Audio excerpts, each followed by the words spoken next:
Everyone, welcome back to the show. This is, of course, David Scales for Surf Splendor. This is actually part two of a two-parter with Adam Warden of AJW Surfboards.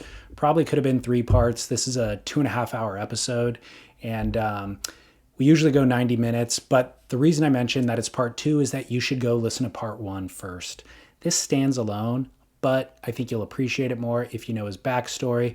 Where we left off with episode one was he had just returned home to the Carolinas, North Carolina, after spending time in Fiji. He was completely broke yet again. He moved in with his brother to go back to college on his parents' advice. Like I said, if you listen to part one, you would know all this. But it's important to note that when we set up recording this episode, it was actually 2 weeks after we recorded the first. And I think he was reflecting on that first episode. And he was talking about so much of what motivated his traveling exploits, his nomadic shaping traveling exploits, was just feeling like he was a big fish in a small pond and wanting to feel like a minnow in kind of the vast blue ocean. And so that is where we enter this conversation. It seems like it's kind of in the middle of a thought. I just wanted to give you that was the thought that we were having, and that's where we're going to launch into today's show. Anyways, one other thing that I have to mention is my partnerships. I am so grateful to be able to do this weekly. That is made possible with support from Real Water Sports, Rourke, and Veyer Watches. You can buy AJW surfboards at realwatersports.com. They're our retail partner. They have 1,500 boards in inventory, but they have a bunch of AJWs, long relationships with AJW. And in fact, while you're on YouTube, you can go check out Real Water Sports YouTube channel, and they have a bunch of surfboard reviews with AJW. Brett Barley riding those boards, reviewing them. It's really awesome. Then, of course, Rourke, RORK.com, Rourke for clothing and gear. They just released a Basquiat line for both men, women, and in fact a third for their running gear as well, their Run Amok series.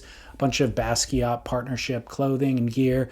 You can save 15% off everything with promo code Splendor15. So indulge in that, enjoy. And then of course Veyer Watches, VAER, VeyerWatches.com, US assembled, waterproof guaranteed. I am renowned the world over for my punctuality, and that is because of Veyer watches. This one is solar powered, actually, so you never have to worry about a battery. 6 hours of sunlight powers the watch for 6 months. It's incredible. Grab yours at VeyerWatches.com. All right, without further ado, enjoy part two of my conversation with Adam Warden of AJW Surfboards. Surf Splendor. So we left off. I think I was leaving. It was in Fiji. I ran out of all my money, and I pretty much didn't know what I was going to do. But the one thing that I knew I wanted to do was just keep. I had this mentality that it's easy to anybody, if you do anything long enough, you get experience, right? And when you experience, you start to gain kind of what we all judge ourselves experience wise based on our peers around us. So that's where you start forming this whole big fish in a small pond kind of mentality. And I think as surfers, especially any local spot you go anywhere in the world, you have these, these main guys who kind of become they're the best in that field. And this works for all industries, right? So the best in that field, in that certain area, in that certain region, and that's what creates the big fish in a small pond, right? And so for me, I kind of really wanted to just force myself to venture out and really aim to be the minnow in the sea and see what's capable, see how far you could take something.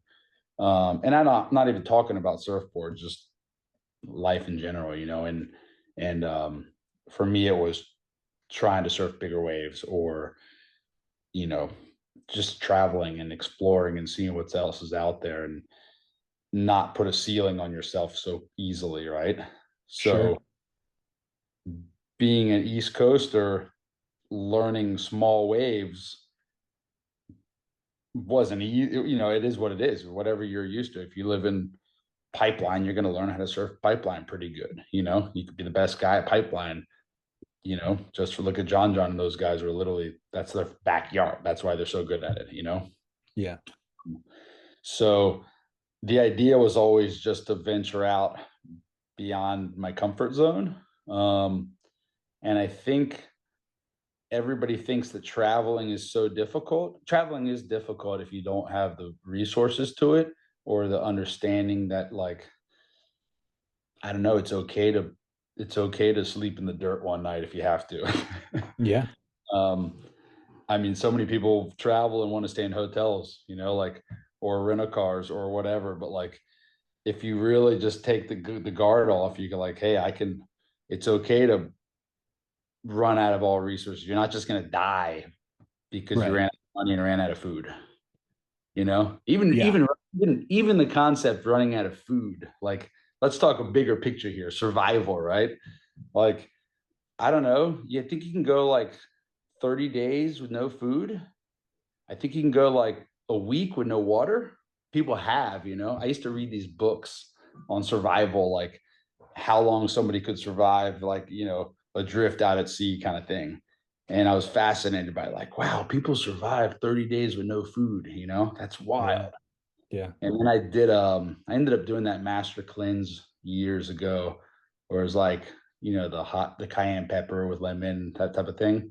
And, you know, just you're just drinking that and had no food for like, you know, a week or 10 days. And that was mind boggling. And you Was don't it? even have you ever heard of that or know about that? I've heard about it. Yeah, I've heard about people doing it. I've never been inspired to do it, but what did you get out of it? Was it a good experience? Incredible. Incredible. I was a huge fan of it. I told myself I was going to try to do it once a year. I definitely don't. It's not fun. Um, I guess what the guy that my friend that I was sleeping in the car with in West Australia at the time, who he's a good friend from back home as well, but he was doing it and he did it later on in life. He actually he's a commercial fisherman, and he ended up like having to go into a coma and gotten super sick, or he caught himself on fire. Believe it or not, that's a whole other story. But he ended up going to a coma, came out, and was like, "I got to get all this juice, all the crap the hospital put in me. I just got to get it out of my system." So he did it first, and then told me how much, uh, not just how good you feel, but like how much time you have when you're not eating. Every Interesting. so many of us like waste so much of our day like trying to cook a good meal. My wife's a chef. She loves cooking, all right? And you know, it's amazing is we train it's Western society, we train ourselves with just too much food, too much all this Hmm. stuff. And then we have this, you know, medical system that pushes things on us when like I don't know, just as animals in general, or we're designed to like, there's coyotes all around here where I'm at. You came and saw, and they're not eating good meals every single day. Maybe they are, but there's a lot of rabbits. But the gist is, we think we need these things. We don't need nearly as much as we actually want. Yeah. And I was always at a young age too, really I was always pretty good at holding my breath. I don't know why or where that came from, but I remember being able to do like 3.5 minutes underwater at like a really young age. Wow. Like I don't even know what made me try it, but just I could do it pretty early on. And that gave me confidence. And then later on, I kind of always, oh, I want to learn how to surf some bigger waves, but it was never really, you know, I was looking at like double overhead waves, you know, that was like the goal, you know, Yeah. never like real big waves. And then I had mentioned last time I kind of got inspired by this guy Will Dillon, who's the Puerto Escondido guy, or Yeah. he's from my hometown or from home area, and he was into spearfishing. So I got more into spearfishing, and I wanted to take that farther. And I guess what really kind of pushed me over the edge on that was I had a friend in San Diego. I was actually roommates for a little while. Really cool guy, and he ended up he ended up blacking out and drowned. And so that was another. I had a couple of weird instances of like some friends dying, kind of not at an early age, but like you know, somewhat younger life. And so that was down in Mexico on a fishing trip that a couple of our friends had planned on, and I was supposed to be on the trip, and I ended up not going. He took my spot, and he ended up not coming back. So So after that kind of did, hit, did he but black out from holding his breath from being underwater for too long? yeah, ultimately he shot a fish too deep, a little Gotcha. little past his comfort zone. Who knows exactly what happened. The other friend was there, and you know, everybody. There's a buddy system. There's all sorts of rules you're supposed to try to follow and do, but it's hard. Anyone who's really into diving, it gets dangerous. Yeah, got it. It's dangerous. It's a dangerous thing to be into. Anyhow, that happened, and our little friend circle group got shook pretty hard from that. And it was Yeah. like, whoa, this is stupid. Diving deep is stupid. Trying to shoot big fish is stupid. All of it is is avoidable. So at the time, I was like, well, man, I got to figure out how to hold my breath longer. And I freaking knew a Navy SEAL, and I straight up hired this Navy SEAL guy I paid him to have me black out underwater. Because I said the Navy SEALs used to train that. I heard back in the day they would force you to black out. I think it's illegal now. They don't do it anymore, but there was definitely quite a long time where the Navy SEAL training would actually have you black out. Wow. And so what you learn is blacking out, and I don't suggest this to anybody whatsoever. But if you ever do a diving course, which anybody who wants to spearfish or surf bigger waves, you should take some sort of breath holding course. You'll learn the whole process. So I started kind of also totally separate of my surfboards was always kind of more just like a job for me, whereas my passion was trying to learn how to surf bigger waves or just travel and surf comfortably. Not that not that I ever got great at it. It's still a journey, Sure. But ultimately, yeah, I hired this guy, and he told me, he was like, it's gonna be $300 an hour. If you want to do this, I don't want to teach you in this pool and have you black out and something. So I'm gonna charge you $300 an hour. So make sure whenever you're ready to do it, like you should train before doing this. Yeah. And I'm like, holy shit, like how many hours is this gonna take? And he's like, I mean, I don't know. If you black out in first minute, whatever, I'll pull you out and charge you and we're done. But once you black out, we're done. I'm not gonna keep doing this over and over. And I don't know if it was a dumb idea, So anyways, before I did it, I was like, I'm going to do this master cleanse because I heard it makes you more flexible, just get all this clear out my system. So I did the master cleanse. And while doing the master cleanse, right afterwards, I started like getting into trying to meditate, all sorts of, I was going to yoga classes, the whole thing. And after the master cleanse, I increased my breath hold to like 5.5 minutes. Wow. On my own without even going to the Navy SEAL thing at all. So yeah, the master cleanse, like I think I definitely gained like, probably a minute 45 or something. Wow. Just from not eating for freaking a week or 10 days. And everyone's like, oh, I'm a thin guy already. So I was worried about losing too much weight.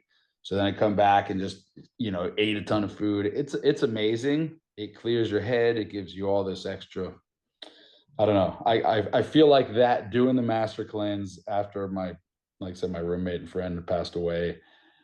That was like a big turning point for me too, of like, wow, I gotta have whatever my goals are set and clear, and then try to focus on those. And then I did this Navy SEAL class with this guy, and I was like, all right, I'm gonna do 1 hour. I'll give you $300. And we got in the pool, and I couldn't hold my breath that long. Weirdly, maybe because it was nervous. Who knows? But I ended up not being able to black out. Like I tried, kept trying. We did it probably for an hour, and every time, like right before the very inset, there's like you have your fight flee kind of mentality, and like I couldn't push past that level of just totally blacking out, and it was like, I'd go 3 minutes, 4 minutes, 5 minutes, and it would just kind of be like right at the very last second, I just would force, my body just is forcing me to survive, Yeah. And the guy was laughing. He's like, I mean, we can keep at it. I could make some more money, and he's like, no, man, I seen it with the Navy SEALs. Like some guys just don't know when to switch that and when to switch. He's like, your mind is not letting you, Yeah. Yeah. So that was kind of funny. Like weirdly, that I had a friend pass away diving, and then I got into the master cleanse, and this Navy SEAL friend that I had kind of like just like something clicked for me, and afterwards that it was like, man, I don't think I'm gonna die that easily. or That- down. How about that? So That's at some point in time, I was like, that is when I kind of was like, dude, I'm gonna learn how to surf. I know I can surf some big waves now. Like and then you studied how long like a 2-wave hold down is, and how long. It's not that much time. no. It's all about learning about breathing, learning what your body does during it, learning what your body does when it has no food, when it has no energy, when it has no oxygen. And like I kind of obsessed over that stuff. And after that, that's when I really kind of was like, okay, my goal now is I want to try to surf every big wave spot around the world. Not to like even catch a big wave, and not even for any sort of, I don't know, like by no means am I, that great at anything, It was more just to see if I could do it, see where the ceiling was, Yeah. Um, and then I kind of in my mind was like, okay, I got to learn how to shape big wave boards, even though they were horrible, My original boards were like, I didn't know what I was doing at all. It was like this whole like guinea pig situation. I'm like, dude, well, I can hold my breath 5 minutes. I'm not going to drown that easy. Yeah. Hopefully I don't, get too hurt. Yeah, so that was something clicked around that time, and then I ended up when after the Australia trip.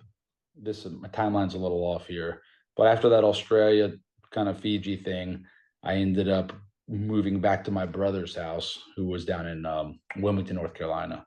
So I moved down to Southern North Carolina, and my older brother he's just a good dude. He was into fishing, and I don't know, he's just living down there. And then I ended up, after Clark Foam had closed down, which was maybe, was that 2 years prior or something like that? Then it was hard to get blanks for a minute, Right. and a lot of guys were switching to EPS and epoxy and whatnot.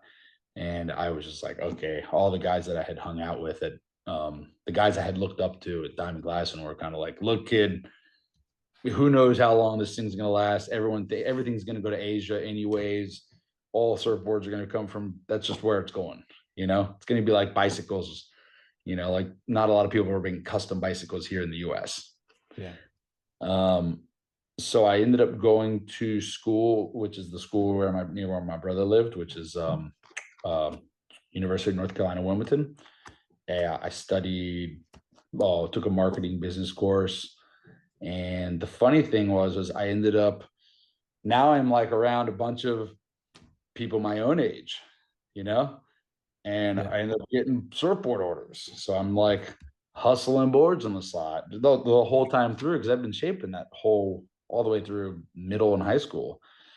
So I ended up like knowing from the get-go I was going to keep making surfboards. I was like, this is a freaking total wash. Like, what am I doing here? And I don't really know how I feel about kids going to school or not, still to this day.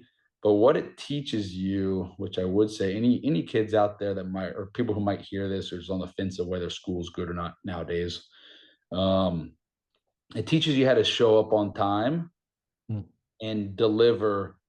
That's all a college degree is. A college degree shows you, you know, how this person knows how to be organized enough to show up on time and remember a task, you know, Yeah. and take notes. And they know how to do something they don't want to do. Yeah. Or it helps you fit in with corporate America, basically. Oh yeah. But nobody wants to read a book, like study and take some exam. That's Right. terrible, you Yeah. know. Yeah. And I think we're our brains are wired that we don't want to be tested on things that we don't want to do, you know. Totally. So did you actually finish a college degree? So the funny thing was, I started skipping school every class, going to the factory. There was a local factory in Wilmington, North Carolina. I ended up at one point, I think my brother and I don't know if we got in a fight or whatever the case was. I was like, I got to get out of my brother's house. And at one point, I ended up moving in with the guy, this guy named Sean O'Donnell, who runs a factory in Wilmington, go to Wrightsville Glassing. And I moved in with him for a tiny bit on and off. And then was building boards down there, and then I was skipping school or skipping classes to go to work, going to work every single day. You know, every single day of the week we'd go to work and then take night classes. And then I was like just barely getting by on like, you know, whatever C minuses, whatever I had to do to just kind of do barely enough. And then each summer I'd go back to California or go travel, or took a semester off here and there, and then ended up eventually graduating, and had already kind of got set up back in San Diego, had something set up here. I moved in with these commercial fishermen guys that let me build a shaping room. That we had like a backyard shaping room scenario. So I had like a couple shaping rooms in different little areas and was able to do the travel thing. And yeah, Um, ended up getting a business degree. Gotcha. As it relates to big waves, were you like targeting winter swells and then tracking that and kind of doing strike missions to You know, explore the Pacific? I definitely wasn't any good at it per se. And I definitely wasn't like, you know, I was definitely, when I first started going, I was definitely that guy who shouldn't be out there, you know? Yeah, yeah. And I was doing it mostly. So I started going back to San Diego a lot. And then one of my buddies who was a glasser, he was a glasser at Sharp Eye for a little while. And then he worked some other couple places. Guy, Jason Spores, actually still work with now, and he's glassing with me right now. Good friend of mine. And he was like, well, man, let's start going to Todos Santos. That's pretty close. And the airbrusher guy, Tom Curtis, I mentioned last time, he used to surf there back in the 80s, or had some. So he showed us he had like an old, I don't know what type of board, some old 80s 9.0 or something. And I was like, you can go down there. It doesn't always have to be big, like there's small days and you can work your way up. Mm-hmm. So we started testing the waters, and then him and I started going down there. We made, just hand shaped whatever blank we found, and made these self-made boards that were like way too chippy, like full 90s style, Yeah. and it was just like, there was like, okay, then you kind of learn that like big waves don't really even, like big wave guys don't really even consider it big until it's like, there's the 20 foot and under, which is not really big waves. And then there's 20 foot and over, and that's like, holy crap, Mm-hmm. And this was before any even impact vests, or no one out there was wearing them, right? Yeah. So it was like, okay, I can definitely handle a 12-footer, fine. And that's usually when you start getting big waves. Like started going to Mavericks a couple times. I went to Mavericks like maybe 4 or 5 times, right? Not much. Never really even got a great wave. But there doesn't even really break until it's 12 foot, Totally. Yeah. like but Totos will break small. Yeah. So we started going a couple times, and then the first real swell, I remember it was a Valentine's Day, and neither one of us had caught in a big wave yet. But we'd been going down there in smaller days, and it was me, my buddy Jason, and this guy Toby Cunningham, who's a San Diego guy he actually won XXL like the year before or something at there on like a pretty big wave. Well, I didn't know him at all, and we're down there, and it was like, whatever, it's a 12-foot day or something, 15-foot day, and it was super pretty conditions, and we're like, holy crap, okay, this is like big waves. And we all got caught by some set. They get washed in on the island. I think they both broke their leash, I think.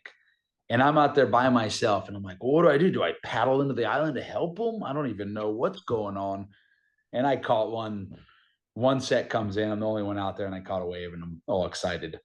And I'm like, holy crap, that was definitely the biggest wave of my life. Like, that was the goal. Like, I caught a proper big wave. Holy crap, my board actually worked. Because I didn't know if the board was going to work or not, And it turns out, they like had like a 2-wave hold down. Both, because back then, like, you get a 2-wave hold down pretty easily. If you don't have any flotation, like, it's not hard to have a 2-wave hold down. If your leash breaks, like, it was pretty common. Nowadays, it doesn't happen as much because of all the flotation. We're not even talking pole vests. We're talking just straight up flotation. So, like, at one point, guys would put in, like, not me as much, but you'd see guys put in like those pool noodles and stuff, shove those down their wetsuit. Guys would do I did packaging material one time when it's really big, like anything that makes you float. Wow. So Toby didn't catch a wave that day. My buddy didn't catch a wave that day, and I got one. And I'm all excited, and I couldn't share it with anybody. So we go back to the boat, and they're like, we're done. Your buddy is like puking on the island. We're like, it was gnarly. I mean, maybe it was bigger. Maybe it was a little bigger day that day. And then we were telling Toby, I'm like, that's cool. At least you guys got out here. And he's like, you don't come out here that often, obviously. And I was like, no, I'm just getting into it. Just made my first gun for it, and I'm all excited into it. And then I find out later on, he caught one of the biggest waves ever caught out there. Maybe still to this day. Like, he won XXL at Toto's. Right. And he didn't catch a wave this day. And then that hit me. I'm like, wow, there's really, like, I don't know. Once you start going to places or in anything in life, once you start putting yourself out there, you realize, like, these people that you idolize, or not even idolize. I didn't know Toby at the time, but like, you rub shoulders with the guys, the big fish in the small ponds, and so as you start, and I'm like, wow, I really don't know what I'm doing out here. And it's just one of those things in life. Like, the more you can put yourself out there, the more you can learn. And I ended up becoming good friends with Toby down the road, and realized, he's traveling, he's surfing all these big waves, and this guy's done it, and you just learn how to freaking, put your head down and figure out whatever it is you're kind of working towards, Squarespace is the all-in-one website platform that is designed for entrepreneurs to stand out and succeed online. Whether you're just starting out or managing a growing brand, Squarespace makes it easy to create a beautiful website, engage with your audience, and sell anything from products to content to subscriptions. They have flexible templates with designs for every category, templates that are simple to drag and drop your artwork or logos into, but flexible enough to redesign to your specs. They have online store templates that make it easy to sell physical merchandise, digital or service products like podcast subscriptions and paywalled content. They even make customizable merch. You can design products and they will handle the production, inventory, and the shipping and handling. So let Squarespace handle it for you. They'll save you time, they'll save you money. And will save you money by going to squarespace.com/surf.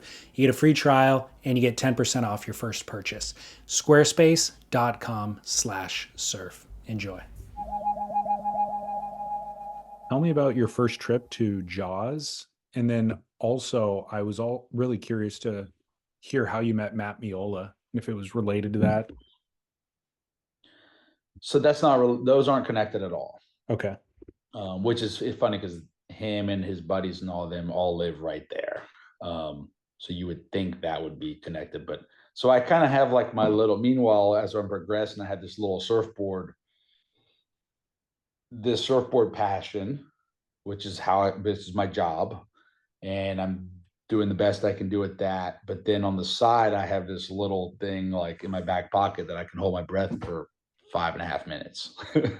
And that was like, okay, this is a little, tool that I have. How can I utilize this?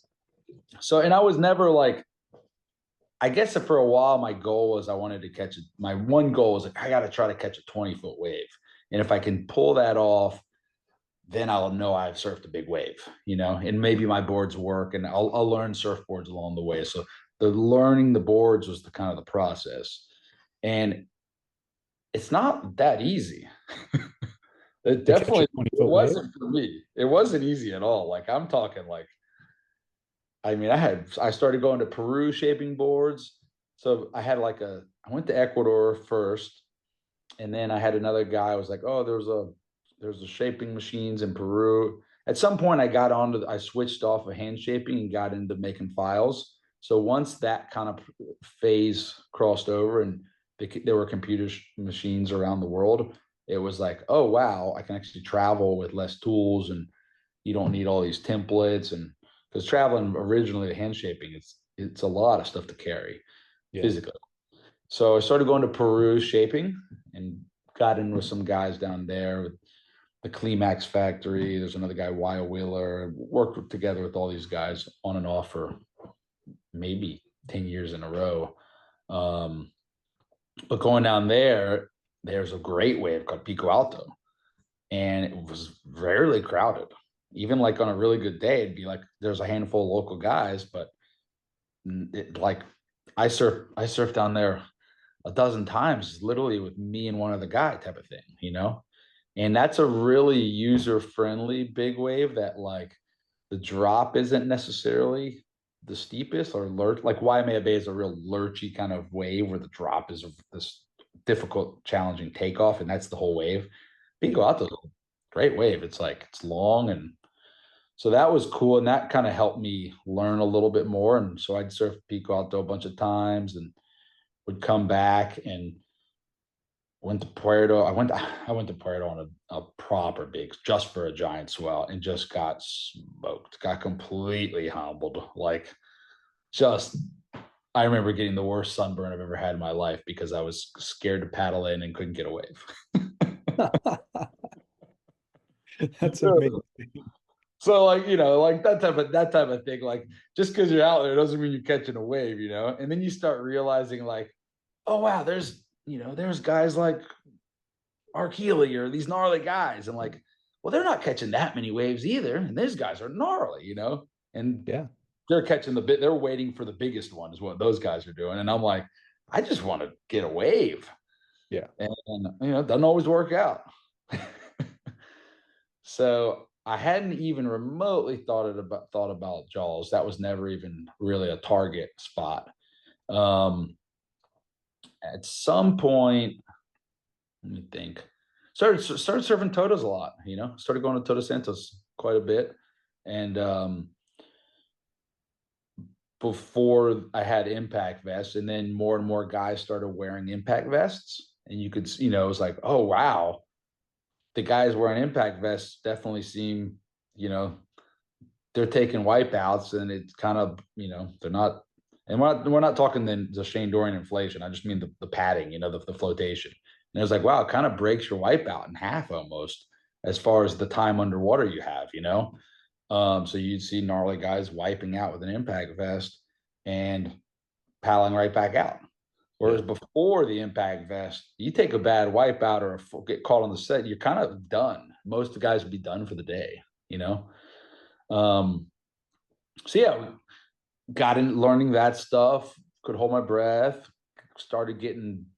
the leashes started getting better too. Like I think I snapped every single leash that was out there. Like FCS had some big wave leash, snapped that. Dakine snapped those ones. Then Dakine started making the Jaws leash, which was a lot thicker. And then Stay Covered has had a great, like, Stay Covered's leash is amazing still this day. I think they have one of the strongest ones. So I started getting, as leashes improved, it got a lot, it felt safer. You know, you don't lose your board, because snapping your leash at somewhere with rocks, your board's done, you know, most of the time.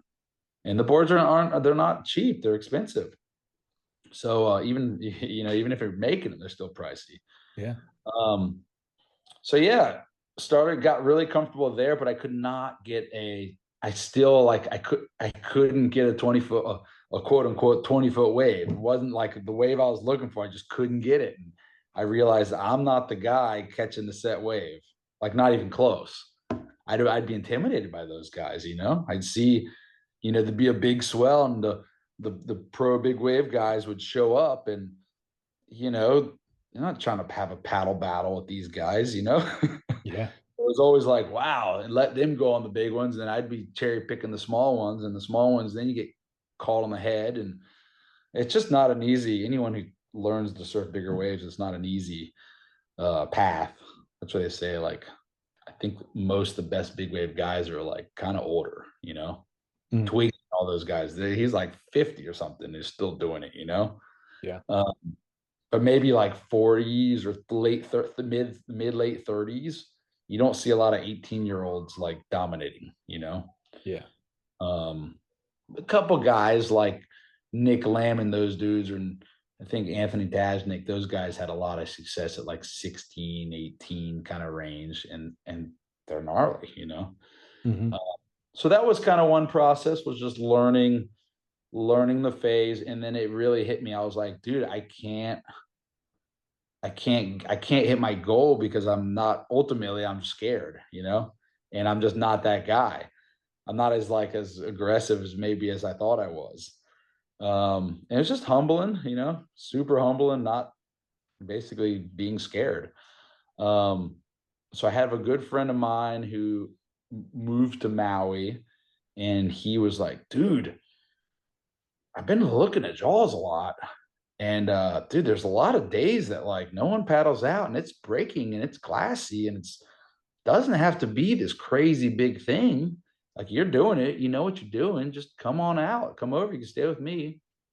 I was like, well, I'm gonna wait for a good swell. And I waited for like a proper big day, flew over there for the first time, you know, made a bigger board.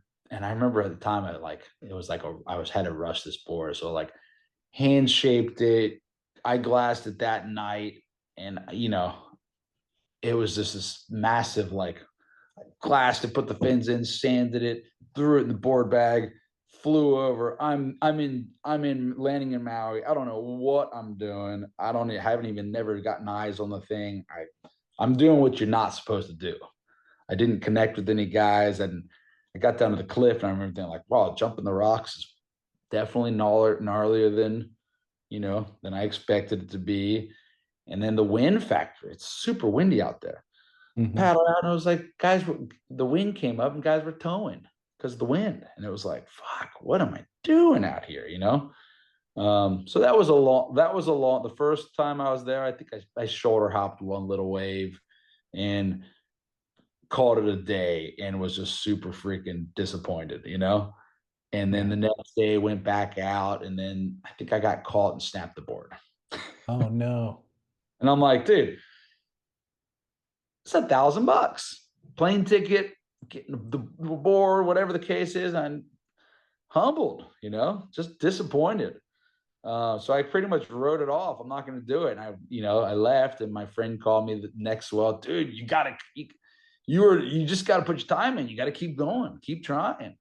You'll get it. And so I ended up, he hyped me up, went back out for the next swell.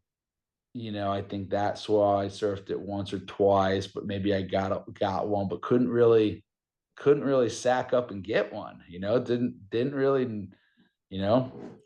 And unfortunately for all the local guys there that put all their time in there, they don't want to hear this, you know. That's not what they want. You don't want some guy showing up, you know, realistically by themselves, getting in the way. And the big thing is they're getting rescued, and then you're putting the ski guys who are, it's not how you're supposed to do it. Unfortunately, I don't know. I had it set in my mind that I maybe thought I didn't need to get rescued, whatever the case was, just being stupid, Yeah. And yeah, you just try something enough, so then I went out a third time, got a couple waves, I think, that trip. And then I went out a third time on a big swell, it was almost like a toe swell. And I was like, I just want to see it. And I remember landing there and my boards didn't arrive. And thankfully my boards didn't arrive. I go down to the cliff and I remember it was huge. I remember seeing it was just giant, and the main guys weren't catching waves. Some guys were catching waves. It was packed. It was one of those first big crowded big swells. And so I just sat on the cliff and just watched and watched. And then the airlines called me at 3 o'clock in the afternoon, and they say, "Hey, your board arrived. Come pick it up." So I go to get my board, and my friend's like, I'm like, "Yeah, I'm not gonna surf today. It didn't line up for me." And he's like, "I'm gonna wait till tomorrow morning." He's like, "I don't know. Tomorrow morning's got wind. If you're gonna catch a wave, it's gonna have to be today. I can get you there. Just get out there and get one before dark." So I listened to him. I don't know what I'm doing. I remember being super tired. I'm like, what are these guys eating or drinking beforehand? Do I eat a banana? Some guys say don't eat anything because if you're gonna puke, there's all these everyone has their little system. And my buddy's like, "Man, I got a Monster Energy drink in my truck if you want it." I'm like, do people really drink that crap? I mean, I know they're all sponsored by them, but I'm like, I don't know. And he's like, "I think so, man. I mean, all those guys are sponsored by Monster and Rockstar and Red Bull. Yeah, they're definitely drinking Red Bulls and shit." And I'm like, fuck it. I remember drinking this Monster, and I hate that crap. I'm not a energy drink guy at all. I don't like it at all. I got enough energy as it is. So I drink this stupid thing, and I'm like, I'm gonna puke. I'm so nervous. It's like 50 to 60 foot faces out there. It's huge. The guys are towing, and then I'm like, what am I doing? I was like, fine. My goal is to paddle out and watch, and that was always in, just watch and be around the energy. And I remember specifically, I ended up getting out there, and I don't want to just tell them just surf stories or fish stories, but this was definitely the best day in my memory, at least. And I got out there and I didn't catch a wave. I didn't even get close to catching a wave. And I remember sitting kind of wide and took a freaking bomb set on the head. I got pounded. I come out, I'm sitting in the channel, and somewhere along the lines, I kind of became a little bit friends with this South African guy, Matt Bromley. And there was a crew of South African guys there that I had met a couple of times, and they're cool.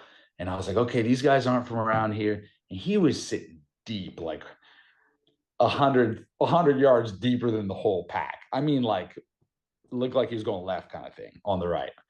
And I'm like, I watched him get a crazy wave.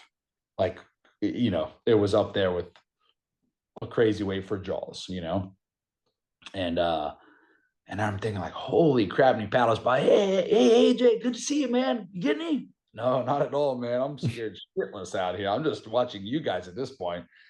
And then it starts getting dark, or starts getting close to dark, and everyone starts leaving. And somebody came by on a ski talking to a couple of local boys, and I was like one of the local boys' brother. And he goes up to him and is like, "Hey man, you ain't catch a wave in an hour. Get on the ski. We're out of here. It's getting dark soon. It's too big of a day to be fucking around out here." And he goes by and looks at me, and he's like, they don't know who he is at all. He's like, "You too, man.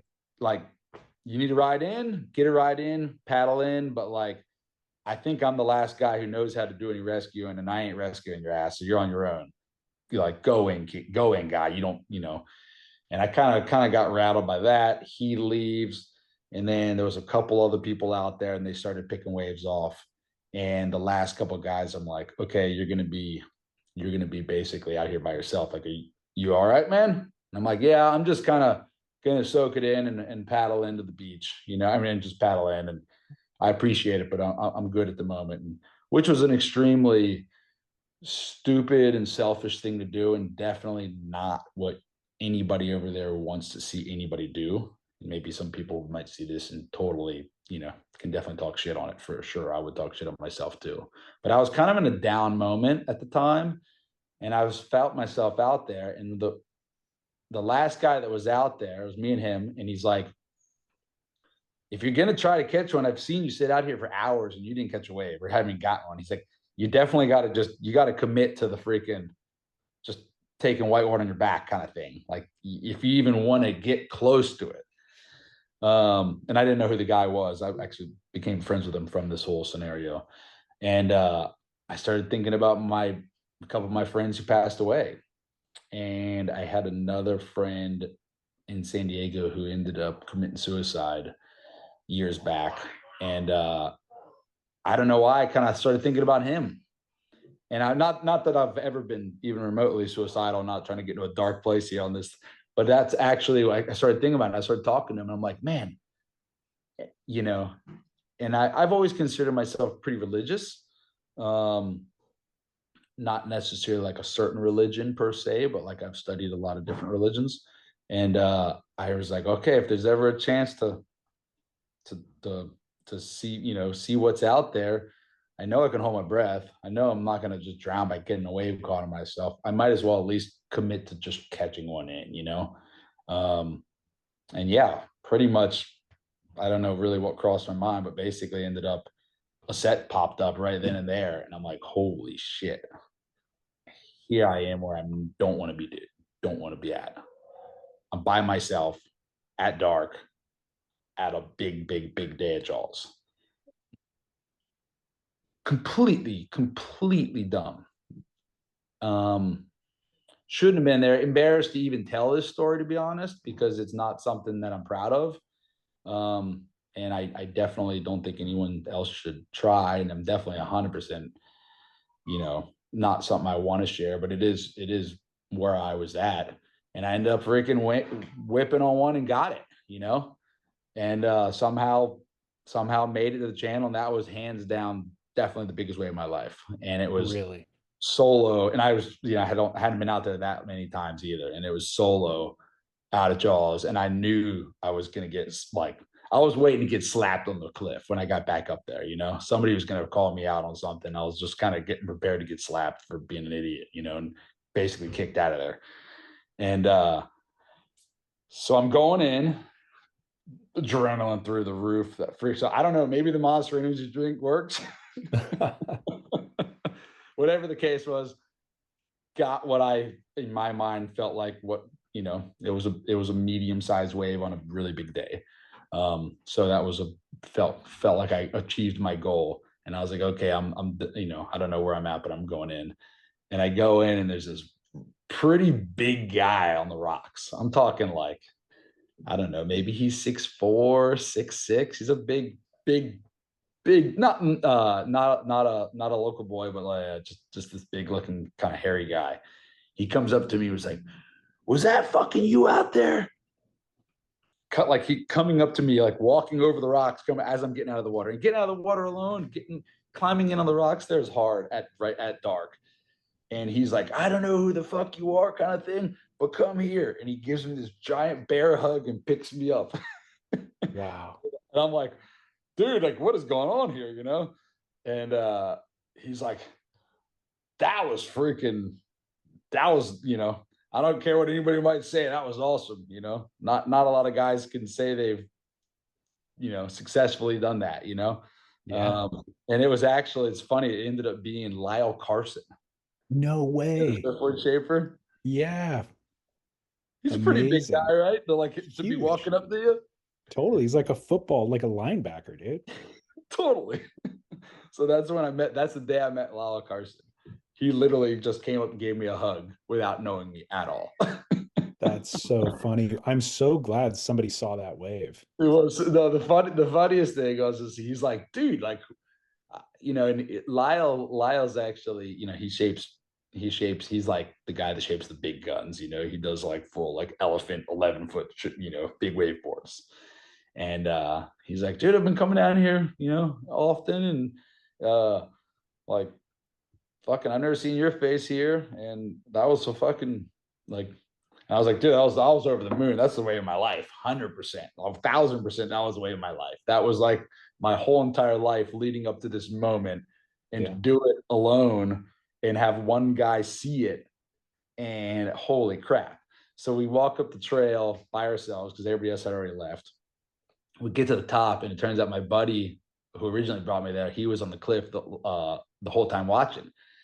And he's like, holy shit. He's like, you had the whole cliff. He's like, all the photographers left, everybody left. Nobody got a photo of it. There was nobody around. And he's like, but there's a couple old mokes on the cliff drinking beers. They were all talking shit. I thought we were gonna have to like hide getting out of here. They're like, oh, this freaking alley's gonna get stopped when he comes in. This guy's an idiot. And then that set came in, and they were all like, oh, he's gonna get cleaned up. Better, like. He goes, and when you actually stood up, you had a standing ovation from all these guys that were talking shit. So that was like to me and there are no photos or no nothing, and this is definitely a fish story, like it's from my perspective, whatever that looks like. But that was definitely for me the pinnacle of like, okay, and hand-shaped board, it got the way of my life. That was the pinnacle of my whole entire surfing experience, and then ended up becoming great friend. I think we went to one of the local bars and had a tequila shot with my buddy and a couple of guys, and kind of became some friends with Matt Bromley then after that whole little thing. Got finally caught a quote unquote, what I think was got that 20-foot wave, who knows how big it was or not. It doesn't really matter how big it was. But that was kind of in my mind like, wow, I finally caught a big wave. And it was never about like, I forget the location. It doesn't matter where it's at, and whether it be, or it doesn't matter what, if you're in a freaking rock climbing or snowboarding or mountain biking or whatever it may be, you want to run a 6-minute mile, it was just setting small goals and then trying to get to that goal. And kind of once I kind of in my mind had what I thought was okay, then it was like, okay, let's focus on shaping, like let's not worry about chasing anything here. And the coolest thing was there was never a photograph of it or anything. And the only people that saw that wave was pretty much Lyle Carson, my one buddy Curtis on the cliff, and then whoever the random couple guys were there. And in my mind, it was a pinnacle of my life. Yeah. Well, so what did you still have the desire afterwards to continue chasing big surf, or was that box checked? I've always liked being in the ocean and nature. I like being outside if it's pouring down rain, if it's super windy on a cliff, just standing there. So after that, it was like, okay, I got to keep going to these other spots, and I always really wanted to check out South Africa. So I ended up at some point, I was like, I'm going to try to go. I'd like to go see Dungeons or Sunset in those waves. So I went one year. I think maybe even that summer came around. I bought a ticket for like a month, and I would always try to use the shaping side as like kind of my end to like, because you can't just really just show up places that easily. You kind of got to get it in with the locals somehow. And so like I reached out to a couple of local surfboard factories in South Africa to try to work, and I'm one of them that ended up taking me in was DVD. What is this? I forget his full name. DVG is his brand, or DVD. And he actually, turns out, which I didn't realize, he shapes boards for that guy, Matt Bromley. And so I said, hey, is there any way I'm not traveling with big guns. I actually traveled there, believe it or not, with my spear gun and flippers and a couple of short boards. We went to J Bay and checked out, noble good spots in South Africa. And I ended up posting up in the town Cormacky, which is where they're all at. And I met some old dude, totally in a car park, and he was going spearfishing. I asked him if I could join him, kind of thing. And I ended up like staying with this guy who turns out his best friends or really close friends with Bromley's dad. So I ended up spearfishing with this guy in South Africa, which is super scary because of the white shark thing. But yeah, we got some fish and had a little barbecue and met a bunch of those guys, and then went to DVDs and got some blanks. I had a couple friends of friends, shaped a couple boards, and then yeah, got to surf a big day there. And at some point ended up starting to go to Portugal, or Europe in general. Let me say this. I always felt like the goal for me was always traveling, right? Yeah. If there's anything that like I can maybe share, or to anybody that might want to listen, is that people you should just buy a ticket. Just buy a ticket, go somewhere, like screw planning it out. Like, just if you want to go to Iceland, buy a ticket and go to Iceland, I ended up having a customer of mine who became a flight attendant. And I was like joking around, like, she's like, yeah, but I just got a job being a flight attendant with United Airlines. So I think I'm going to have to order a quiver of boards. I was joking, like, put me on the tight family plan, and I'll hook you up on these batch of boards. Yeah. And she did. So I ended up getting a buddy pass for quite a few years. Amazing. That allowed everything, and that really helped me just not stressing on the finances of, I guess, as much. And then also realize, like, if you want to travel a lot, you gotta meet friends. You gotta go to people's places and you share an experience with them, and don't go stay in hotels. You're gonna burn all your money up, Mm-hmm. like, and you're not gonna meet people, like. Factormeals.com/surf50. Let me tell you, Factor Meals has filled a specific gap in our lives that has simplified our busy schedules and satisfied and nourished us. If you follow me on social media, you know that I love to cook. My wife and I love food and wine, but there are still at least 5 meals a week where we're just underprepared, short on time, and don't want to make a bad dietary decision, nor sacrifice the pleasure that we get out of dining. Factor has solved it. Chef-prepared meals that are delivered to your house weekly. They take 2 minutes to heat up, and they're designed to be eaten anywhere. There's no prep, no cooking, and you can recycle the package that it comes in. Delicious meals that are good for you with over 35 options to choose from each week. Go to factormeals.com/surf50. Less expensive than dining out, more delicious, more nutritious. Factormeals.com/surf50. So one really cool experience I had that also stands out was I had, in my mind, for shaping, I had a couple places. I got to shape some boards. I got to go to Hawaii. I got to go to Southern California. Well, we could just say California for these mecca or hubs for surfboard manufacturing. I got to go to the Gold Coast. Those were the 3 big places in my mind where surfboard manufacturing has a long history and culture, and I'm going to learn the most there, right? Mm-hmm. And I got to get out of my comfort zone is the biggest thing I got to do, or I'm not going to be able to learn as much ultimately. And for some reason, the other places I had in my mind is I always wanted to go to. I was like, I'd love to go to Japan. That's a cool, weird thing I don't know anything about. I'd love to go to Brazil, and I'd love to shape in Europe. And then if I can pull all these off by the time I'm an old man, I'll be pretty content, Yeah. So the hardest one to me, I was like, what's the hardest? I read a book called Eat the Frog. You heard that? No. There's a great book out there it's a short book called Eat the Frog.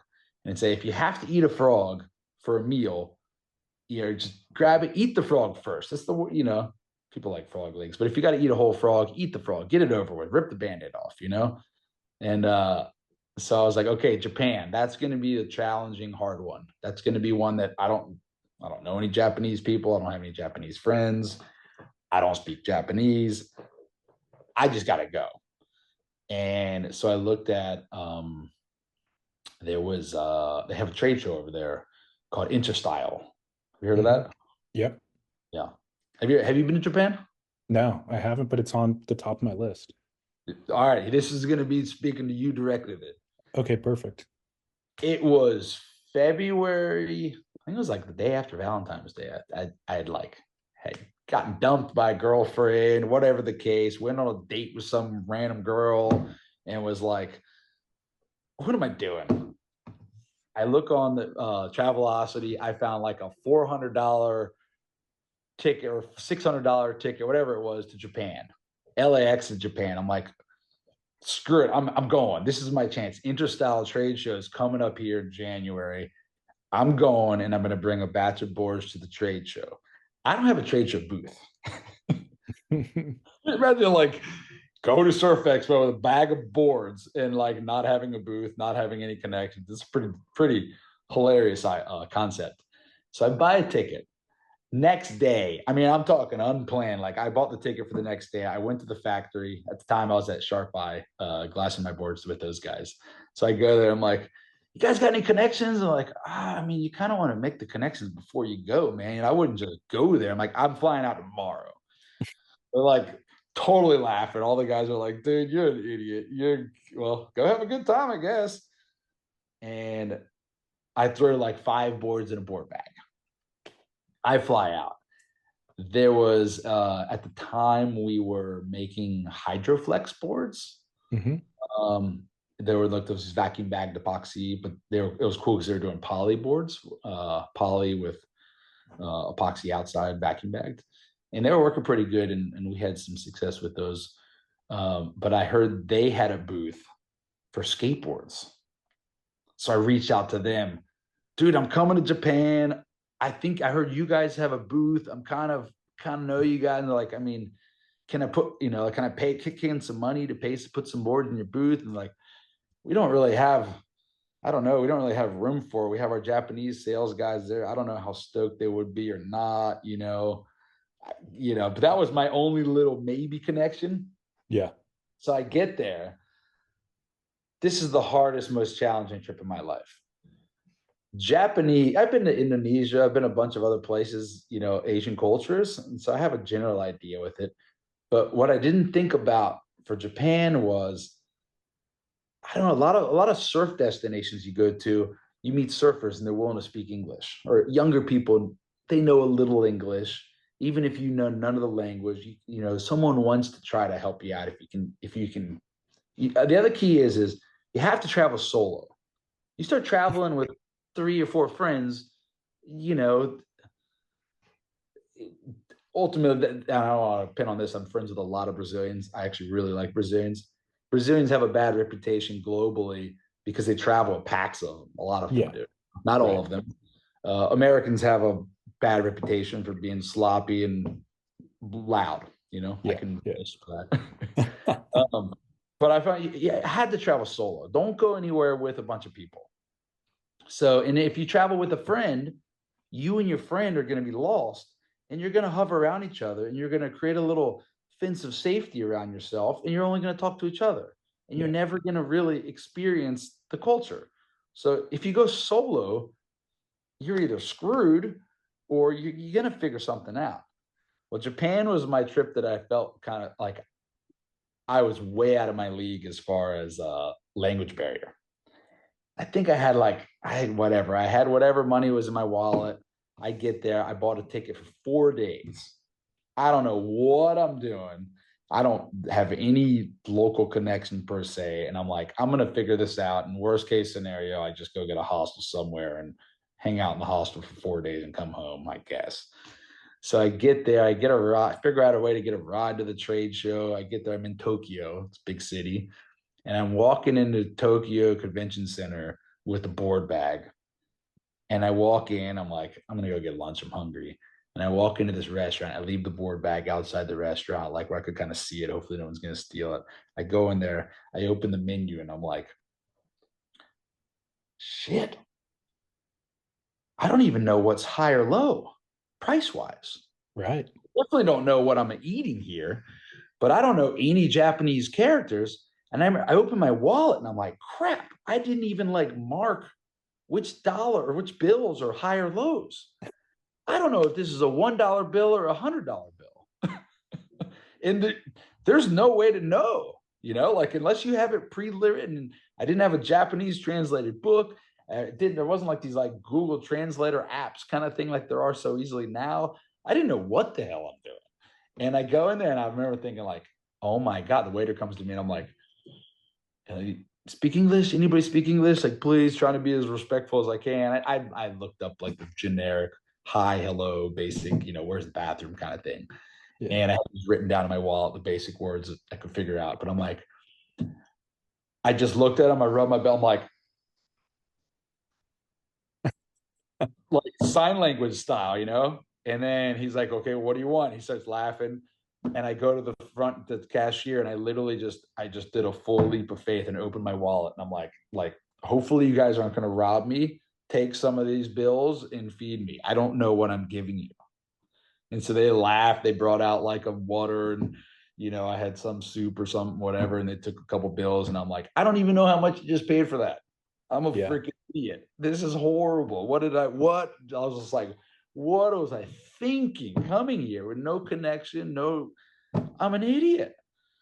And I remember kind of feeling sad and kind of down on myself. And I remember like leaving the restaurant and I walked into the convention center and I sat down on the floor and I'm just like shaking my head like, okay, you're a fairly intelligent person.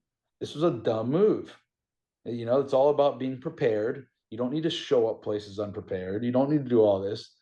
And I was starting to think that everything that I was doing was wrong, And I'm thinking, okay, maybe I'm just going to go back to the hotel room that I booked and I just call it a night. This isn't going to work out, I have to find a surfer who speaks English. Worst case scenario, hook this guy up with a surfboard and at least maybe my trip won't be a failure, And I'm looking by and there's like hundreds of Japanese guys walking by and they're not even, they're very respectful culture. They don't want to no one's even making eye contact with me. And I'm like, oh my gosh, I don't even see. Okay, maybe I can find like an Australian guy here. That was like where my head was at. And I didn't see anything. I look over and I see this guy walk by with tattoos, all this, and I was like, is that Christian Fletcher? Randomly, Christian Fletcher's at this convention center. And I see him walk by, and I'm sure he's been there a million times. I don't know him from a hole in the wall. I am not friends with him. I only know him from his name as much as you probably have a better connection to him than I do. This is a very famous pro surfer from the magazines. That's all I know. And I'm watching him walk by, and I'm on the floor, just this weird restaurant, and I'm like, no shit, there's Christian Fletcher. That's kind of cool. I don't know, like, obviously, he probably, I'm thinking to myself, like, he probably freaking used to make bank in Japan back in the day. He probably had these sponsors. He's probably got tons of connections here. And as he walks by, I'm thinking, holy shit, he speaks English. This is my best opportunity. I don't know how I'm going to approach this, but like, I'm screwed right now. I don't know anybody who speaks English. It'd be nice to hear somebody say hello back, Yeah. Go up to him and he's in a hurry. He's going somewhere. And I'm like, hey, how's it going? I really don't want to, I'd be curious if he probably won't see this, but if he does see this, if he remembers, he'd probably laugh. And I go up to him like, hey, my name's Adam. I really don't want to interrupt you. I recognize who you are. Can I I'll buy you a beer or anything or give you some money. I just got a really quick freaking request. I need you to introduce me to a Japanese surfer who speaks English. That's all I'm asking for. I don't want to waste too much time. And he looks at me and he's like it was like a scam or something. He's like, Man, I gotta be honest, I'm not going to the surf trade show. There's a snowboard trade show next door. I gotta be at like a meeting here in like 5 minutes. I'm like in a hurry. And I'm like, he said that to me. Basically, like, look, guy, I don't know who you are, what you want. Yeah. And I put my head down, and he like saw that I was like all bummed out, and he was like, I mean, you can tag along with me to the snowboard thing. I don't know if it's gonna help you. Maybe someone there speaks English. Yeah, hold on, I got this board bag. Let me grab it. I grab the board bag and I'm dragging, and he's literally like, so what's your deal, dude? I'm like, and I know obviously his dad shaped boards and built boards. I'm like, I'm a surfboard shaper. Maybe there's a connection, and I don't know anybody. I'm just trying to make my way, make some connections over here and meet somebody that speaks English. That's it. And he's like, that's cool. You just flew over here, don't know anybody. That's kind of radical. Cool. Yeah, man, I wish I could help you, but I'm on a short schedule here, and I'm going to the snowboard convention center. It's a bunch of gnarly pro Japanese snowboarders, but there's a ton of snow right now. Like they're all going snowboarding like tonight. And I got to link up with this guy and do this, whatever he's doing. And but yeah, they for sure speak English, so maybe they know somebody. So we get to the snowboard convention, or we're the other side of the building, and we're in here, and he's a rock star over there. Like he's extremely famous. Not that it matters, but like the walk to the booth was like, 100 people took his photo kind of thing. Oh my gosh, Yeah. wow. And we get there, and he's meeting with the guys. They do their, I don't know what, whatever sponsorship or connection business deal they were doing. So he goes and talks to the guys, and he's like, hey man, nice to meet you, Adam. These are the guys. I got to roll, but like, if you want to go snowboarding, like, these are the guys to go snowboarding with. They're like, these are the top Japanese snowboarders, like straight up. So they're the guys. If you want to go snowboarding, they'll probably take you snowboarding. And he says to them, he's like, hey, take this guy snowboarding with you tonight or wherever. And I'm like, dude, I started talking to the guys, and they were super nice. They think I'm friends with Christian Fletcher. Right. And I'm like, I don't know him at all. I just met him like a minute ago. Like we have no connections at all. And he's like, oh, well, yeah, we don't. He goes, I know I'm friends with Rock Dance. You know Rock Dance? It's like the main factory, a longtime surfboard factory over there. I'm good friends with those guys, but I can't take you there. We got to go on the snowboard trip. We got to go tomorrow. It's going to be amazing. We're going to go backcountry, all this stuff tomorrow, but then we'll be back at the convention at the end of the show. If you want, maybe you can leave your board bag with the Rock Dance guys. They have like a huge booth, and then we're going to leave. But you want to join us if you want. I can give you like you got to catch these like 10 trains, and then we'll have a guy meet you at the train station, pick you up, and we'll be stoked to take you. We got all the gear. Don't worry. I think I was in flip-flops, believe it or not, was the fun. I didn't know it was gonna be that cold. January in Japan, I show up in flip-flops. So he takes me over to the surf thing, because they're all getting ready to leave. He drops me off at the Rock Dance booth. Rock Dance is like, and I didn't know about them at all. They're like a super, super established, long time, freaking legendary surfboard factory in Japan. And the guys are like, okay. And they knew who the snowboarders were. And we're like, hey, you're rolling with them. And they're like, hey, is it okay if we leave a couple surfboards in the back corner of your booth? And they're like, I guess. So I leave, ask these guys, thank you very much. Haven't met a single surfer who speaks English yet. And I'm like, kind of like, this trip's kind of a wash, but if I can go snowboarding, screw it. I'm going to go snowboarding with these guys. So I take these train in the morning. I get on this train. They wrote an instructional page in Japanese that was like, hold this up to anybody. It's like, I'm a dumbass American. I'm lost. Put me on this train to this train. And it was like, if I'm in this train station, put me on this one. And I was literally walking up around like an idiot. Like, I have no bag with me, no nothing. My only board bag is at the trade show, and I'm taking these trains solo, praying these guys are going to pick me up. Right? Crazy. Like, just hilarious. I mean, just like a lost puppy here at this point. And the whole time I'm thinking like, this was the worst idea ever. And I'm on day 2 of my 4-day trip, and now I'm lost on a train station with this stupid sign. I just completely freaking again blew it. I get to the final destination, or at least what someone told me was, and I'm sitting there.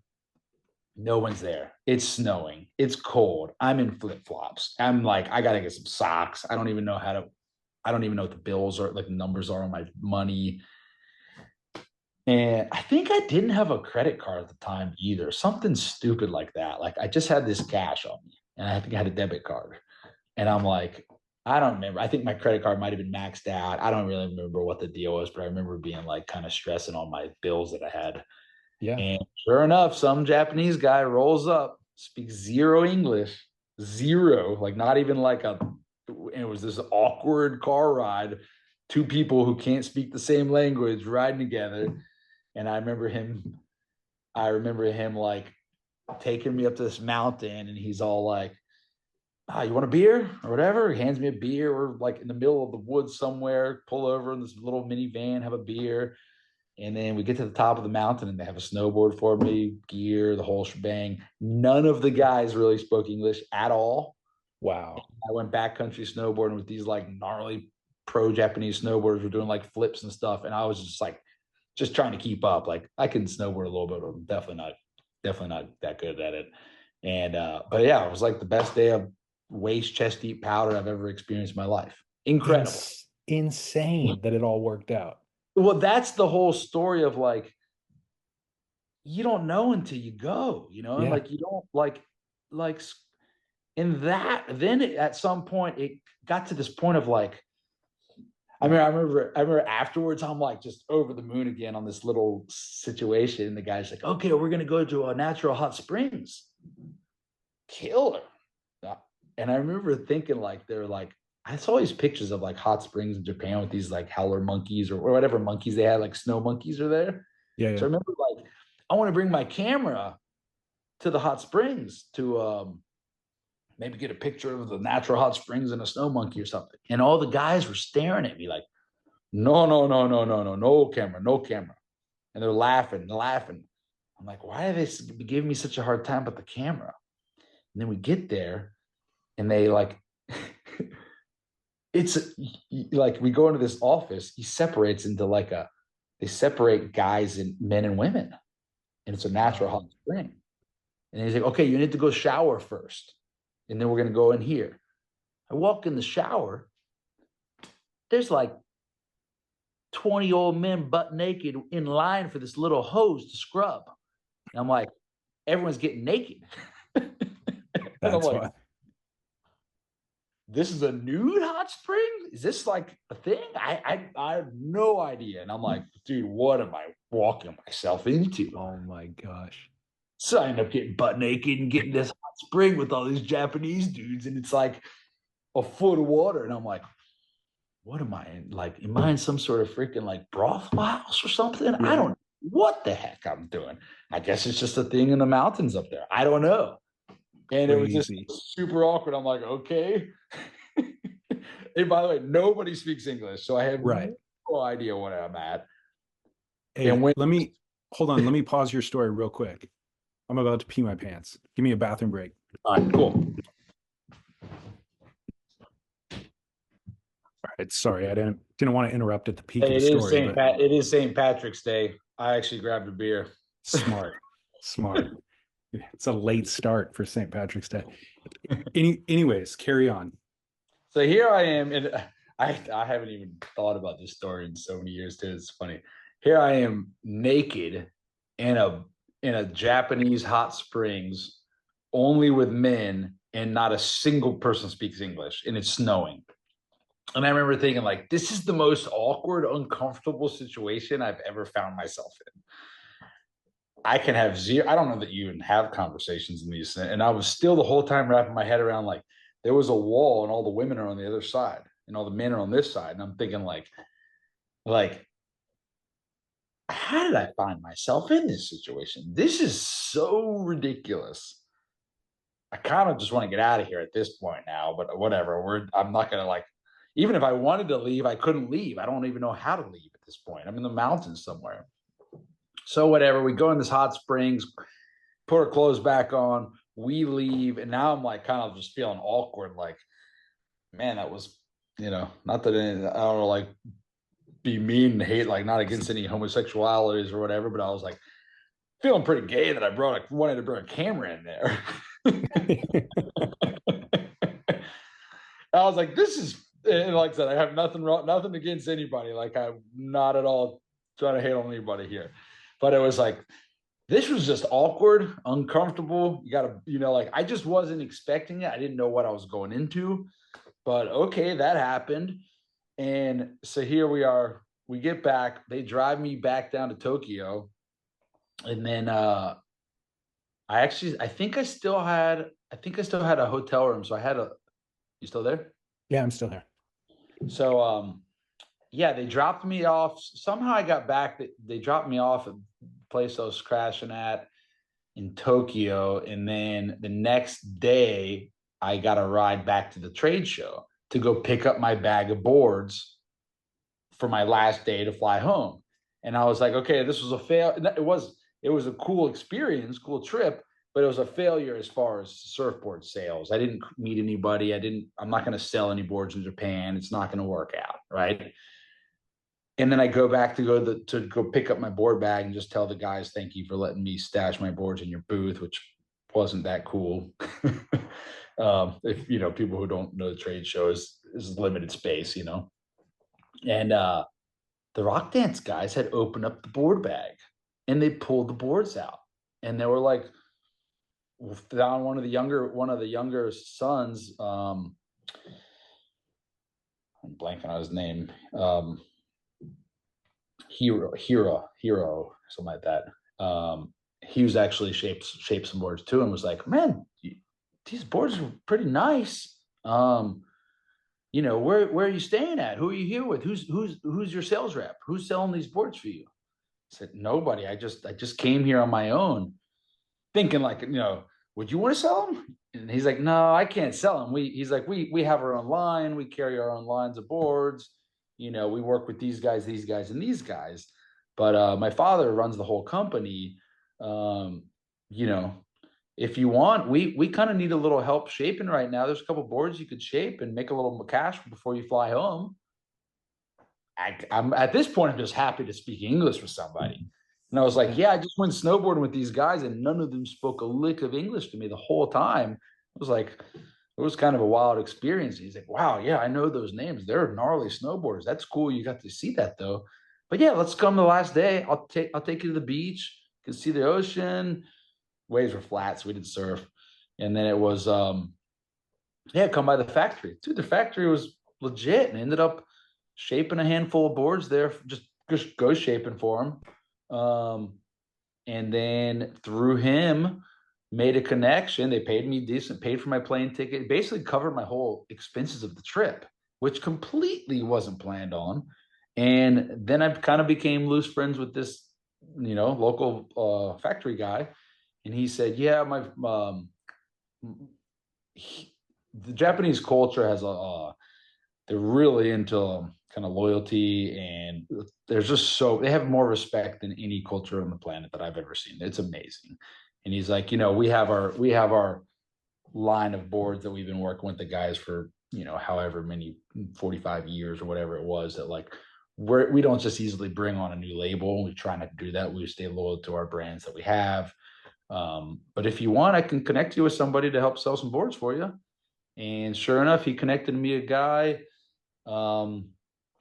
And later on, that guy ended up ordering a couple batches of boards. So that was my first connection and kind of account over there. And, they sold a couple shops. And then some years later, now we have a guy, 4-Star Distribution, who does our boards and carries it. And we actually license over there and build some boards over there. But it all started with this wild 4-day trip that could have been a complete failure, or let's just say kind of an expensive 4 days, and it ended up actually being a super, progressive and good got my foot in the door in Japan, and now we sell boards in Japan. I don't sell a ton of boards there, but have friends and connections there, and it's all correlated, So That is it goes back to amazing. the original concept, and it like forget surfboards. We're just talking just life in general. Like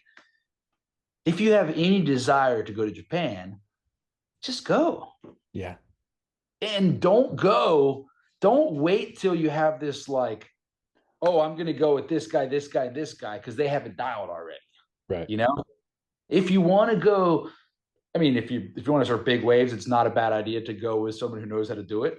But anything, like if you wait till you have the perfect situation lined up, that's never going to come around, Or it's the trip that you don't plan ends up becoming the better story and the better experience. I would say Japan. I've only been to Japan one time, and I went for 4 days. That's hardly even going there, Yeah. It's like, But you had a more it's kind like of the Australians, like, yeah, man, I went to Vegas once and check out the Big Apple. Yeah. yeah. You didn't see the United States, Um, everywhere is relative, but like you gotta just go. But if you don't have to go by yourself. But if you have the opportunity to go by yourself where, you don't have children, you don't want, once you get married and have kids, it's a little different. Yeah. Or it's a little more, it needs to be planned out a little bit better. How about that? It should be. But yeah, a lot of people know who you are. This podcast gets heard by a lot of people. Yeah. I can guarantee you could go buy a plane ticket today at the airport and fly anywhere that has any sort of surfing involved. You could make somebody, have someone to catch up and have a beer with or have dinner with, and then get in with whatever you want to learn, and Yeah. that's No, a lot. Go ahead. I think it is great advice, especially a lot of people listening, younger people too, might think that because they don't have it planned out or because they're solo, they don't want to travel. Maybe they're waiting for the perfect scenario or a partnership or something like that to where they can go do those things and see the world. But I think your advice is key. It's like, just get out there and do it. Just go now, Well, the and big fish in let it all the unfold. big fish in the small pond. It doesn't matter what you want. You want to get construction. You want to get into automobiles. You want to be a guitar player. If you're the best guitarist in your whole town and you learn how to play this one, I can play the full Jimi Hendrix solo and rip. Yeah, but maybe you should go to Spain and learn how to play Spanish guitar. You learn all these other things, and then it just evolves that much better, Yeah. And that Japan story was probably the hardest trip and place I've ever been to, but definitely one of the coolest places I've ever been. It's one of the funnest trips I've ever had, And if I ever run into Christian Fletcher, I owe you one. Thank you, Right. dude. rocketmoney.com/surf. Just this week, my wife figured out she was paying a subscription for Showtime, but then also paying for Paramount Plus, which includes Showtime for free. That's precisely what Rocket Money was designed for. A modern tool that meticulously tracks the details that we easily get distracted from. It's a finance app that finds and cancels your unwanted subscriptions, monitors your monthly spending, and helps you lower your bills. It gives you freedom by helping you see your subscriptions in a simple dashboard and alerts you about hidden fees or increases. Rocket Money has over 5 million users and has helped save its members an average of $720 a year with over $500 million in canceled subscriptions. Stop wasting money on things that you don't use. Cancel your unwanted subscriptions by going to rocketmoney.com/surf. Calm the clutter in your head, simplify the tedium of your financial life, and find freedom through rocketmoney.com/surf. I want to hear about how you met Matt Miola and then how did that relationship develop? So Matt Miola was a left field one. I've never really tried to just throw boards at guys and chase you know, different guys to make boards for. I've always tried to keep my brand a little more organic. I've never had like outside investors. I've never had things like that. And because my brand, my goal with my shaping has always been longevity. I really want to just keep shaping till the day I die type of thing. I just enjoy it. So I've tried not to chase guys. Well, there was a kid from New Jersey, Logan Kamen. He was a customer. He actually was just, he rode for a surf shop that we sold boards to, Eastern Lines. And one time I was over there just on a sales trip trying to promote boards, started making boards for him. And we used to sponsor a guy named Brendan Buckley, who's now works for Stab. He's a funny character. He lives in Europe now, but he was kind of the older local surfer in that area. And so we sponsored him for a while and sold boards. Ended up getting boards to Logan. Well, Logan is actually cousins with the Mulas. Somehow, however they're related. And he was pretty. He's a really good surfer.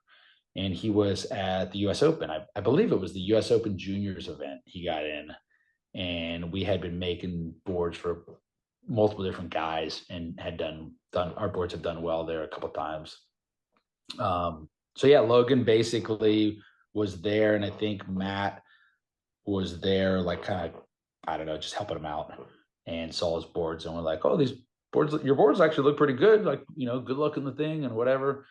And then I don't know what he reached out to us, sent us a message, and yeah, just wanted to order a batch of boards.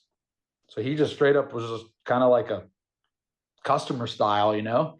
And turns out Stab was doing their first Stab High event, and Waco had just come out with, you know, that they had their air section. So he got invited to the Stab event, and he was ordering a couple boards from every brand, basically. You know, he got a couple boards from us, a couple boards from, you know, all the guys. You know, Matt, he's been getting boards from a bunch of different guys, right? And so yeah, we just made him, you know, I think we made him two or three boards or something like that. And I don't know, I had been making boards also for Cam Richards for quite a while. He ended up, he's a really good surfer all around, 100%, great guy. But he was pretty good at airs also. And he got into the event kind of late invitation, I believe. He ended up winning that event for, I forget what it was. It was like biggest air or something. I think he won like 15 or 20 grand or something. And well, Matt had showed up and was like, yeah, I know Cam's does pretty good airs. Just make me a board that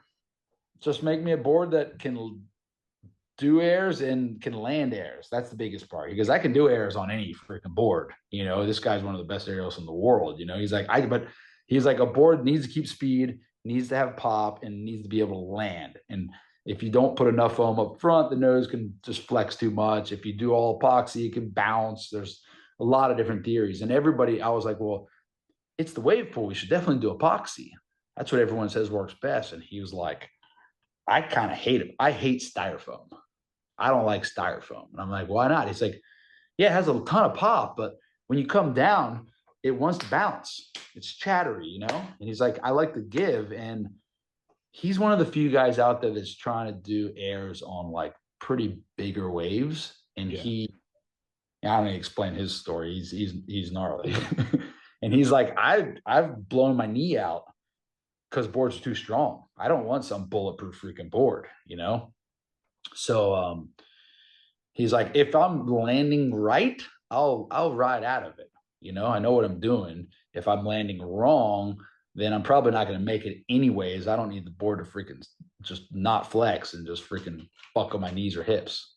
So yeah, we made him some boards, and he ended up like, before, not in the event, he just doesn't do that good in contests.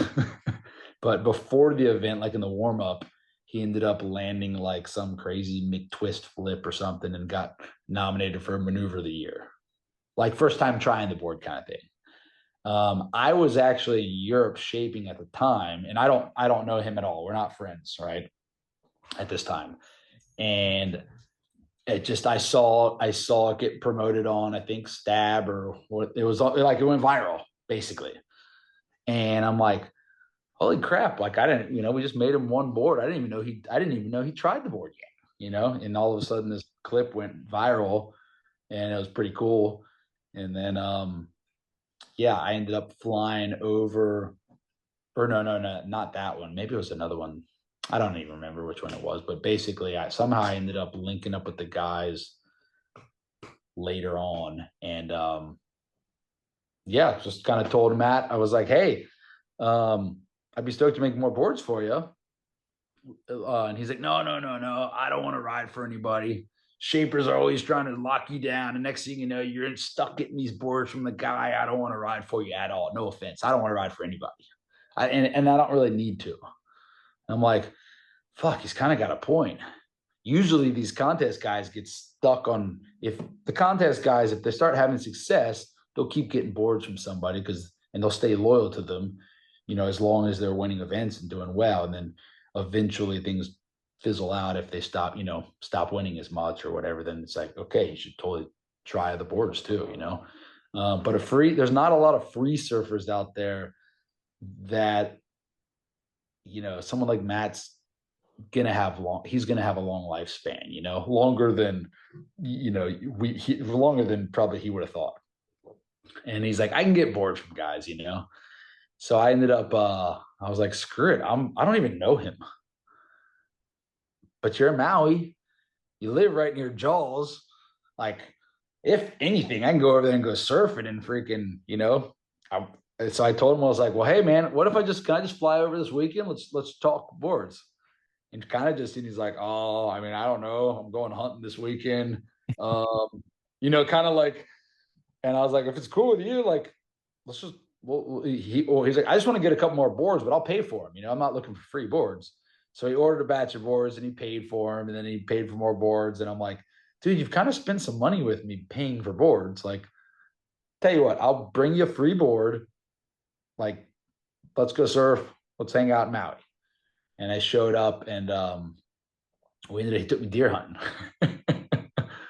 bow hunting. I'm not a hunter at all, really. I've been hunting a handful of times, but so I ended up just tagging along with him, bow hunting, and yeah, we ended up kind of hitting it off, and eventually kind of was like, look, if you want, let's work something out. And he was pretty, become pretty good friends, and yeah, he's a funny guy though. You had him on a podcast before, right? Yeah. It's been years though. I feel like 2018, 2019, maybe. But let me ask you, I'm just curious, what is him riding your boards done for your brand? And then secondly, what has it done for your shaping, getting feedback from him? So internationally, internationally, I've actually sell quite a few boards in Europe. That's probably the last story I should probably tell. It's a pretty good one. But Europe, so now we sell boards in Europe. We license in Europe. We have this small licensing in Japan. I have a guy in Peru we were working with for a long time. And we have a couple of different these guys licensing, right? One of the biggest things I always thought, for at least just board builders in general, and this is a little off topic to answer your question. All products are global. Globalization's here, whether you want to admit it or not, right? Yeah. Mass produced boards, it's going to happen. Boards manufactured in Thailand, China, wherever you want to call it, right? I always got really behind this whole thing of there's only but so many really good local manufacturers around the world, and those guys are all kind of struggling. None of them are, even the top guys. The glass shops aren't making that great of money. Like I don't care what factory you go to. There's a handful of guys that are doing really well, but for the most part, they're just trying to, they're living month to month, year to year, whatever it is. They're just trying to stay in business. And I've always thought that, and I can take my brand to Thailand or whatever and build the boards and ship them all over and make a higher royalty. But I'm friends with a lot of these guys in places, and you can work with them directly, and send the files, and you can manufacture with the local guys for the local places. And ultimately, I'm not at all saying like support America, because if you're in Australia, you shouldn't buy made in America, and if you're in Bali, you shouldn't buy made in Australia. Like domestic manufacturing, right? The guys in Japan don't need to be buying. They should buy boards made there. Right? You can do whatever you want to do as a consumer, but as like you want to keep these guys alive. You want to see the guys on the North Shore succeeding. You want to see their factories succeeding 50 years down the road, when the North Shore real estate is, $20 million a house. You can't afford to have a surfboard factory there, but there are guys doing it. So let's try to keep them alive. So I was always a big fan of domestic manufacturing. That was something that and I get it if you win a world title or the demand is there, and if I can't manufacture with these guys, maybe I'll, go that route down the road. I hope not, but if it happens, it is what it is. It's more just, and I'm not trying to frown on anybody that does it too much. It's more just, if you have the opportunity to work domestically with these guys or licensing around the world, it's a pretty cool way to do it. So for me, that was also another goal, was setting up licensees around the world. And back to the Miola question was, signing on Miola didn't really, majority of my sales didn't really change drastically locally, or wherever my local surf shops that I had already been selling to. But internationally, it definitely helped. We got reached out to. We have a guy now in West Australia, Ryan Vaughn, does some cool boards there. They right away were like, "Hey, we want to try the Miola design out. What's he riding?" We sent him the file over. He set up a licensee, and then his local hot surfer there started getting him, and he ended up just getting, I think, second in the state champs on it. So it's more about having a unique surfer. Someone like him is a pretty unique style, or what he does, for different guys on an international level. It helps definitely. Yeah. What was does that answer the question a little bit? It does, yeah. And I'm also curious if working with an athlete of that caliber, and getting feedback from them informs your shaping, or how it informs your shaping. Of course, 100%, no doubt about it. The biggest learning curve I had with him was the way we build the boards. And it's not just light. You can make a carbon fiber board super light. We actually work with Justin Turns Dark Arts some, and he's definitely in my opinion, on the cutting edge of different carbons and Kevlars and different materials and whatnot. But it was specifically with Matt, it wasn't about making it super light, because he'd ridden tons of epoxies and tons of carbons, and he's ridden everything. It was more as, I need the board to have a little bit of dampening, a little bit of give on my landings, not to get injured. And then they also need to be light, and then they need to have a lot of pop still. And I'm also surfing, by the way, double overhead waves on average. He's like, if it's underhead high, I'm probably not even surfing. I'm going hunting or fishing. So it's like, okay, you want me to make a 5.7, but it's super light, has dampening, and you want to surf double overhead waves on this? Like, fuck, dude, this is going to be like, I don't know if we can afford this. So the first batch of boards, we glassed super light foam, glassed them super light, and he had some, started going through some, and the feedback on the materials was, we actually started using a little heavier foam, not a lighter foam, a little heavier foam. And then we built them out with glass from single layer glass, which is kind of how the Aussies do it. And I was always impressed building boards in Australia was not all, but the majority of the contest guys there, they use a harder density foam. Their Australia foam is not the lightest in the world, It has a really good flex though, and it's pretty hard. So you can actually glass it lighter. And a lot of those comp boards end up being single layer with a higher density blank that has flex and twang in it. And they ride good and they actually hold up kind of okay. So I actually built a couple for Matt in Australia. There was some Red Bull event we were down there for, and shaped Matt a couple boards in Australia using their technique. And then I did the same way using our foam here in the US, which the US foam typically, not US blanks, but US foam as a categorizing it tends to be, it shapes really well. It's a hair softer, where the Aussie foam can be a hair harder, but heavier. The Brazil foam, Texel, for example, it's super lightweight. It's actually, it's the lightest foam in the world that I've ever felt. It's hard on the outside, but the inside's softer. So it ends up being a little, they can buckle. Surf Blank South Africa, that's a pretty cool formula that I've used a handful of times. I don't know if the consistency of it all, but everywhere around the world, it seems like the best blank companies is where the best wine is. Fascinating. The latitude where the wine, where there's good wine, they make good blanks. That's hilarious. So whatever the case is, you got these different formulas.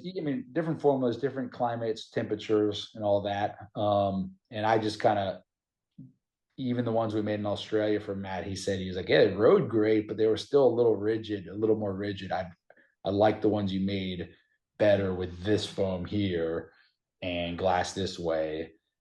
And shockingly, they pressure ding, but they don't snap as easy as people think. Like, he's got some boards that are super freaking light glass jobs. And I mean, he's surfing them in big waves, pretty big waves, and you know, little pressure ding and whatnot, but it's not like he just goes through them as much as people think. Are you doing his guns, his big wave boards?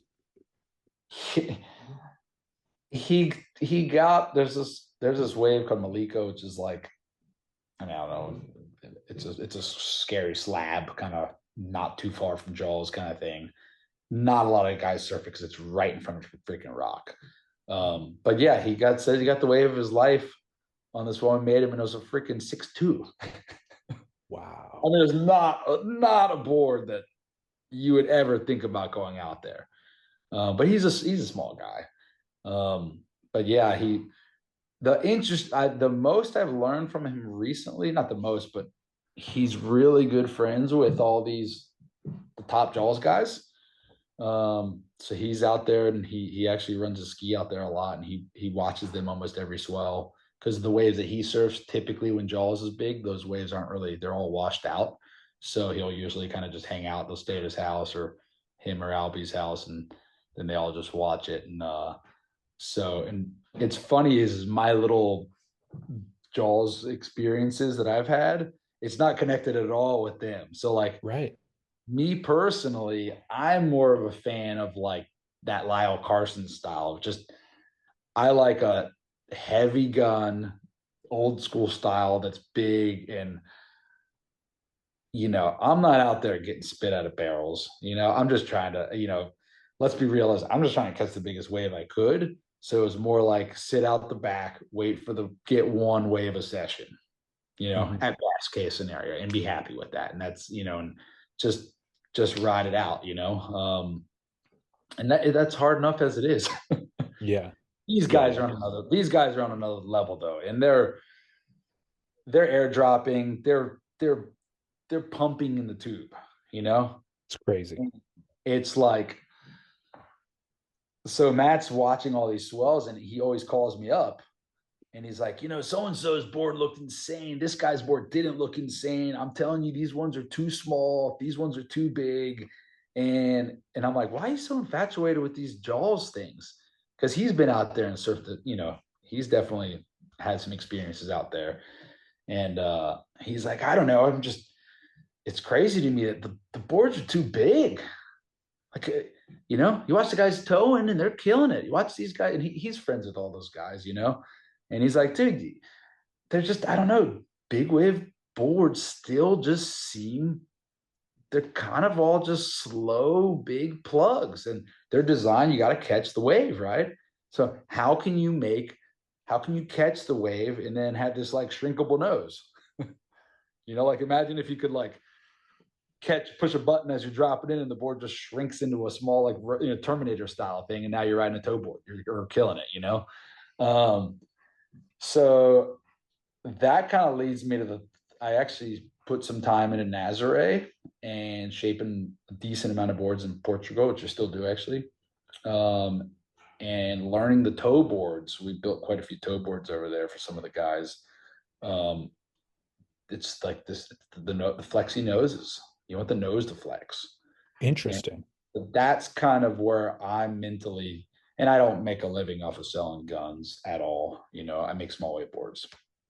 I would probably say still to this day, probably at least half of all my production, I sell to, surf shops we sold back on the East Coast that I'm friends with. And I make my living off of making small wave boards. Small wave performance boards is 100% my, 80 to 20 kind of thing. Right. But I do have this little back pocket, infatuation with bigger boards and bigger waves. And we've had a little success at it. But explain the idea of and the construction of a flexible nose. So the tow guys, and I don't know how much I can really speak about it because I've only dabbled in it, right? And I'm actually really not into tow surfing for one, which is funny because I think there's an absolutely demand for it, and not a lot of places on the planet get too big where you can't paddle. Nazare is 100% that place, and people that call Nazare mushy or whatever, or it's a weird, they haven't been there, or maybe they went there for a swell or two, but like it's beach break. That thing, it's different every single swell. Every single swell is different. Every single tide is different. I've been out there where it was foggy and, 40-foot faces and windy and choppy. And then all of a sudden, like something changes and all of a sudden it's hitting the canyon and doing its thing. And then it's literally like 75, 80 foot. And it does it a lot more than people realize. And yeah, there's only been a certain amount of records there so far or winning XXL waves, but reality is it actually does it quite a bit. So I got in with, excuse me. Sorry. Maybe how are we time wise? Should we wrap it up? 30 minutes. I need to be done like fully done in 30. So let me say this one story how I got into Europe, and it ends up leading into the Nazare thing, and it kind of goes along with the same type of thing as that Japan story was. I originally, when was that Paniche WCT contest? Remember that first one they had? Super Tubos? Yeah, maybe like 2010. Somewhere around that time. So when I was big into the whole travel and trying to surf thing, I was like, dude, you go to these places somewhat in the month or time frame around these CT events, if it's somewhere new, and you're probably going to score a swell, right? So I saw they were having the Paniche contest, and I was like, screw it, I'm going freaking to Portugal. And I had a random buddy of mine I wanted to go. So him and I were like, he's like, I'll go. Why not? So we go to, me and this guy, we bring a tent and we go to freaking Portugal. We fly into Lisbon. No idea. Like driving on the other side of the road, we ended up like, I remember like getting a manual, and I wasn't that great at driving manual at the time. It was like, I could drive manual. I obviously know how to. And I'm like, but like on the other side of the road, switching gears, and I remember just being super confused driving around Europe. It's Lisbon, all confused as heck. And I'm like, dude, let's just get to freaking the closest campground we can go, and then we'll figure it out from there. And we put up a tent in this local spot near Sierra. It's like a Sierra's campground. And we're surfing the waves there. And As I get there, and this is similar because this is a funny story, similar to how Matt Miola kind of emailed me.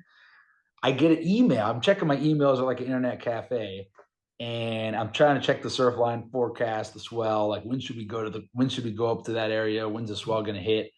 And I get a random email. This is funny, and he'll if he sees this, he'll appreciate the story. I get a board order from Pete Mendia. Remember Pete Mendia, the Florida guy? Yeah, of course. I'm an East Coaster guy.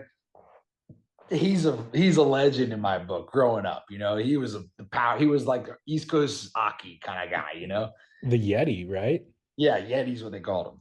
And I don't know him at all, but he's like, hey, so I'm in New York for a Billabong tour, bus tour, and I broke my board, hurricanes here, whatever it was, and I went to a local surf shop and I found this 6'3" rounded pin that was like perfectly my size. I almost bought it, but the guys laughed. There's another guy on the tours, this kid Raven Lundy works for Billabong.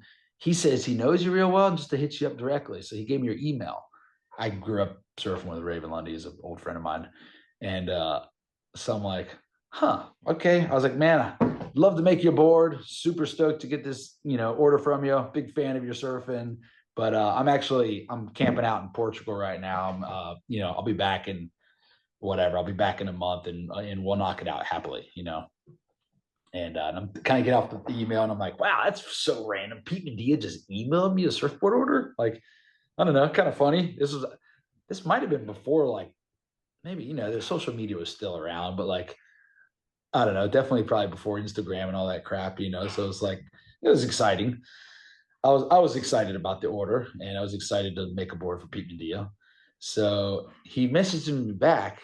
Yeah, I don't have time. I'm actually flying to Spain with Surfer Magazine for some article they're doing on me and like my heritages or something. His dad or somebody's from Spain. I don't know what it is. And but maybe you can make the board over there. Maybe can you meet me? I'm like, meet you? I'm in Portugal. How far is Spain from Portugal? I'm like, he's like, yeah, if you want, I can make the board here, I think. Let me contact a factory and figure out how to do this, I guess. I'd rather make it back home, but like, if you want, like, we can try. Like, yeah, let's do 2 boards. Do 2 boards. I'll pick them up. We'll figure out a way to link up. So I think I called, I don't know who, I think I called Marcia Zovi back in California. And I'm like, hey, Marcia, so I'm in Portugal right now. You know a bunch of people in factories. Can you set me up with anybody? I want to. And he's like, oh, I don't know. I think Xanadu's over there right now.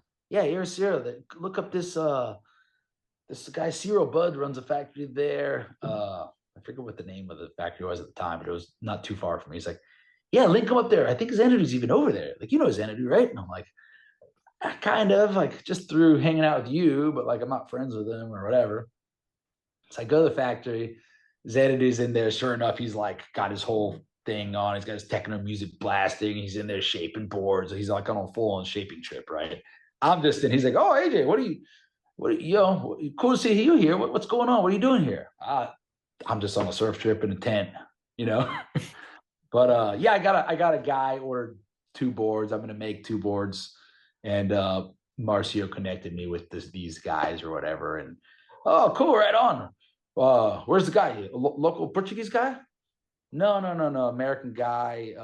I guess he's going to Spain. I might meet him up. So I was like, oh, cool, whatever. I shaped these 2 boards. I pay the guys at the factory to glass these 2 boards. Cyril Budd was the owner of the factory. He's like a legendary old South African guy who moved. He actually managed Pukas for like 30 years and then moved to Portugal and started this factory. So I become friends with these guys on like a weekend.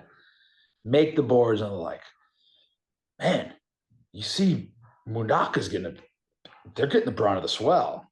It's going to be all time. Like, this might be and so he knows Basque Country real well because the owner of the factory lived there for 30 years. He's a South African guy. He's like, Brew, I'm telling you, you ever want to score Europe, this is lining up to be like legendary Mundaka, like as good as it gets kind of thing. Like, you're blowing it if you don't go to Mundaka. Screw camping out in the campground. Boards will be done here in a week. Come pick them up. You should just deliver those things and tell whoever the guy is. No one knew who the guy was, right? Tell whoever the guy is to meet you in Mundaka. Just go there and he can meet you in the parking lot. So I'm in here. I email Pete Mendia. It looks like a pretty good swell in Mundaka. I don't know. Like, I think I might try to go surf there. Like, are you anywhere near that? And he's like, oh, I'm going for that. It's good. All the local guys are saying it's going to be all time. Meet me in the parking lot at Mundaka, 6:30 a.m. this day. This is the day. Sick. Okay. Drive through the night. We get there. Cool. There's Pete Mendia.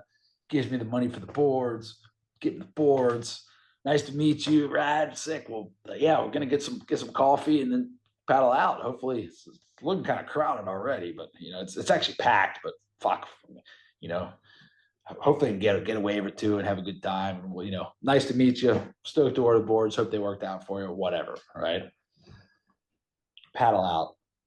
Pete Mendia is already out there. Like, he's a gnarly good surfer, especially in popping waves. And he was like, all the guys were out there freaking were killing it. And I just remember, like, got a couple waves, had a good time, did my best I could do. And I remember thinking, like, holy shit, Pete Mendia is like kind of putting on a show. He's kind of owning it out here, but right on.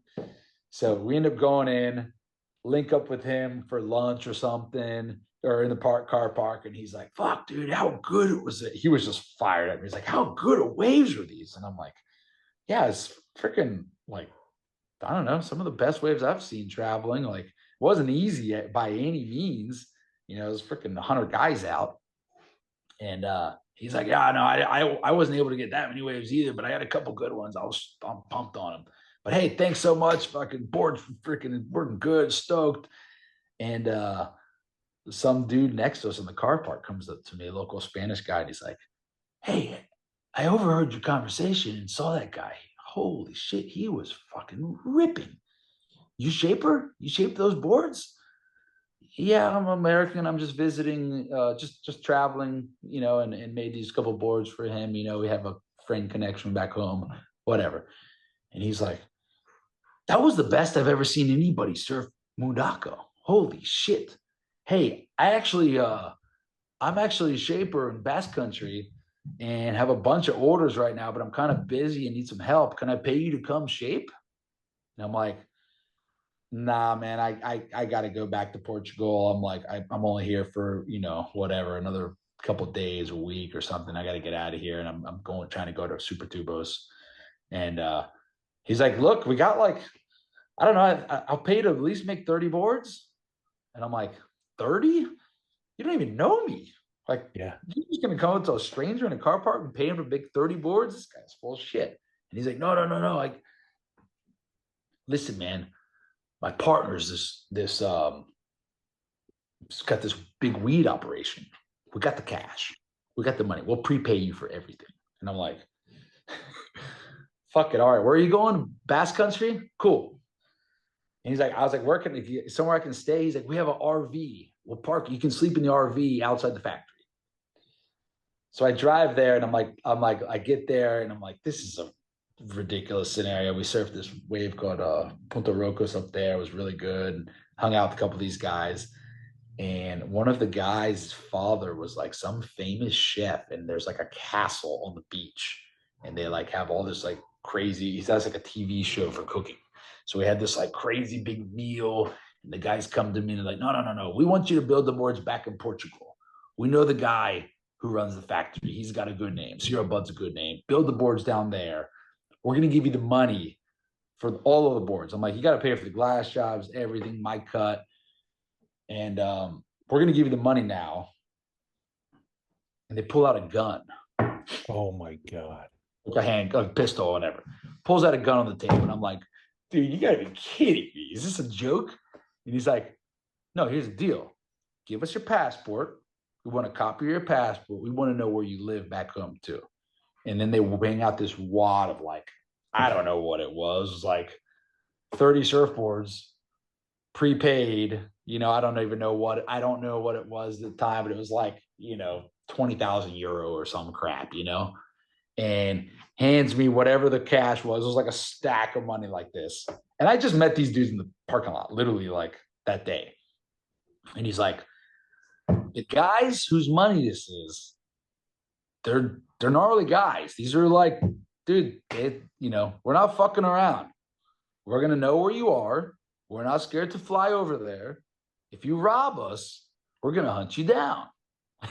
And I'm thinking, the hell type of situation am I in? I don't even want to build these boards. I was like, dude, it's not even, I don't even want to do them. And the guy who contacted me, this wasn't him. This was his friends, were the ones that were like, his pit bulls or whatever, He was a cool guy. And he's like, look, man, these guys are fine. These are my buddies. But yeah, we don't know who you are. Like, we got to have some security here to make sure you don't fuck us over, just leave the country with our money. Right. So I'm like, okay. He's like, they're not going to do nothing. Don't worry. The guys are just flexing on you. So he gives me the money. And then I'm like, okay, I'm out of here. I'm leaving like right now to drive back to Portugal. And I'm thinking to myself, like, I'm going straight to Portugal. Like, I'm not stopping on the way. And it was like midnight at this point. Like, I'm driving through the night. I stick the money underneath the floorboards of the car. And I just start gunning it to the border, thinking, what if his buddy picks me off somewhere on the side of the road? This is like, feels like a drug deal or something sketchy. I don't want to get involved in this stuff. So I get to Portugal. I call up the guy Cyril Butt. Hey, Cyril, remember me, the guy, the American from the tent? Hey, I kind of got some board orders, but like, we got to build these boards like now. Are you? He's like, yeah, bro, come on over. I mean, no sweat. How many boards? 30. You went to Mundaka for the weekend and got 30 boards? What are you fucking giving them away for cost? No. I met these guys. I don't know. Those 2 boards we made for the guy ended up being like some ripper. And yeah, I got 30 orders, man. I got prepaid for it. And he's like, bro, we're not going to build the boards. There's not going to be some rush order of boards that you just are going to dump these things for cost and screw us all over. So you got to realize, like, in the surfboard world, there's also the localism thing, like, Yeah. you're stealing work from my homies at Pukas. You're stealing work from us. If you come here and just dump a bunch of freaking Asia boards, or you dump a bunch of cheap boards, you're literally taking meals off the plate of our Sanders, who's struggling as it is. And I'm like, no, man, I charge a regular price on these things. Look, and I whipped out the money, and he's like, fuck, are you shitting me? So I remember Xander came and talked to me, and he's like, hey, AJ, like, I don't know what's going on, but they said that you got like 30 orders and like over the weekend, and we're staying in the tent and don't know anybody. Like, come on, man, who's going to believe this? We know what you're doing. I'm like, no, Xander, I got the orders. He's like, fuck, okay. If it's legit, you got paid and you're paying all their prices. You're not undercutting nobody. And you got to realize, like, he's like, dude, these guys have been developing this market for 20, 30 years, going over there for years, like all those guys did, I don't know. A lot of board builders have been going to Europe for years and then helping to teach the guys there, helping set up the factories there, helping do it all, and vice versa. They would go to Hawaii and they'd do all this stuff, just like I was trying to do on my own, but previously. And so, yeah, it just comes down to, like, you can't just go in. Again, there's no rules. You can do whatever you want to do, but you need to be respectful in any sort of situation you go in. Just like any lineup you paddle out, you got to be respectful. You got to know the guys. You got to, earn your time. And it wasn't cool just to show up and, hey, I got freaking 30 orders, Yeah. But so I ended up staying all night, or like, there was like, dude, we powered the boards out, whatever it was that first time. And there's another South African guy, Sticks, who ran the machine. Sticks was like, all right, I'm cool with you. Let's just get this stuff done. And we powered the boards out, paid the guys up, and then left. And the guys from Spain drove down, picked the boards up on a little surf trip, sold them all. Everybody was stoked, and it ended up working out within reason, right? So I go home. I'm like, all right, killer. Like, hit up Pete Mendia. Fuck, dude. Kind of owe you one too, because, dude, I ended up getting 30 board orders from you that day after Mundaka. And he's like, are you kidding me? That's crazy. Wow. I'm like, Yeah, it was like the day of days, and you just showed up and we're owning it. And it was a weird luck. He's like, well, cool, man. Glad that worked out. Stoked. Um, and so I ended up getting hit up later on by the guys in Portugal. No. Sorry, actually, by the guys in Spain. They hit me up afterwards and were like pretty happy. Like, hey, not all the boards we were perfect, but some of them were perfect. And we got the guys want to reorder the boards. Can you come back over? Cool. So I went to probably 3 years in a row. I flew to Basque Country and shaped with these guys and became good friends with them. They're got a bunch of cool waves over there and just had a great time. And we would do like 50 boards a trip. Crazy. And he still builds boards. He's a super cool guy. And then the guy who ran the factory in Portugal, he ended up leaving. He has a son named Luke Budd, who's a really good shaper over there as well. And one of the guys who was working in the shop or managing the shop, he ended up taking over the factory and this guy named Zay ran Job Site Surfboards, or the Job Site Surfboard factory. And they took over Cyril Budd. Cyril Budd left town. He ended up moving to, he moved somewhere else. And so, yeah, they ended up contacting me and said, hey, we kind of, Cyril Budd gave you the nod that, you're a solid dude. And, it was good doing business with you. If you ever want to come over to Portugal, we heard you're building some in Basque Country. Come down here, we can build them. So I ended up starting to go back to Portugal again. And now we've been going to Portugal, I want to say like every year, sometimes twice a year for like at least 10 or 12 years in a row now. Amazing, dude. And it literally all started from, like I said, hats off to Pete Mendia. Thank you on that one originally. But it ultimately comes down to is like, you don't have to plan everything out. You can just kind of go, and some things throw darts and some things stick, and, keep going for it. That situation though, having to travel with that much money, even if you weren't, certainly you weren't planning to rip them off, I just wouldn't want to be held accountable for that amount of money with those people. Like you could get robbed, or you could get stopped at the border and they search your car and they seize you don't know. I'm not a fan. I'm not a fan of drugs at all whatsoever. I've even it's funny.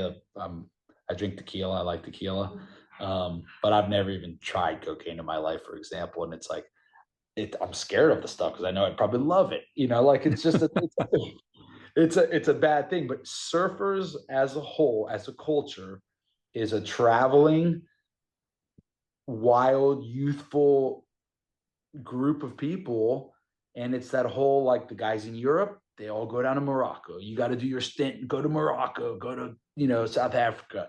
The guys in the United States go to Mexico. I mean, Baja is still the Wild West, man. There's still crazy stuff happens, and if you're in Australia, you go to Indonesia, and it's like just this concept of like traveling bums kind of thing. And I don't know, it's a cool part of our culture. And I think a lot of people nowadays are, one of the problems with the whole world, people don't interact and communicate enough with people outside their little bubbles. And that's where the internet nowadays, there's just so much confusion and hate, and look at the whole Israel thing. It's like, if people would just stop being a big fish in a small pond and get out of their bubble and get out of their comfort zone, you'll go to the next neighborhood and realize, man, they're just like us. They speak a different language. They have a different religion. They have different beliefs, but they're still just people trying to, smile and share a good meal. And ultimately, like that, you can leave it on that one, but just get out of your comfort zone and go travel. Yeah. If you're a young surfer out there, go travel, man. That's it. The world is so much bigger. You might think you have it all figured out. Leave your little town, you'll realize real quickly the world is so much vaster. And to your point, we all are the same. Everybody wants the same thing. They want security, health. They want better for their kids than they had for themselves. I know. And so we're all related. There's so much more similarity than there are differences. So, well, hey, phenomenal storytelling and amazing journey that All you've been right, on. I apologize if I can ramble. I Well, know, bef- no, I'm no apology needed. It's shot it. perfect. It's perfect for the podcast. But before we wrap, let's tell people about the Back to Future board that we're going to give away at the end of the month. Okay. Tell me about that board design, the model, what it does, how it was developed, all of it. So I've always I've always liked boards that paddle well. I'm not scared to ride 10-foot boards and in a lot of foam and big boards. Um, but I also do a lot of small wave stuff. And there's a fine line between performance and too much foam. And so I think 80s boards just in general are a great style of boards. I mean, they paddle, they catch waves a lot, but the tails of them tend to be a little too meatier. Back then, it didn't balance it out. So the Back to the Future is kind of a hybrid. I call it a hybrid 80s, where the front 3/4 of the board is kind of an 80s style board, flat deck, beak nose, beveled in the front here, some V throughout, and then the back quarter of the board is a tight.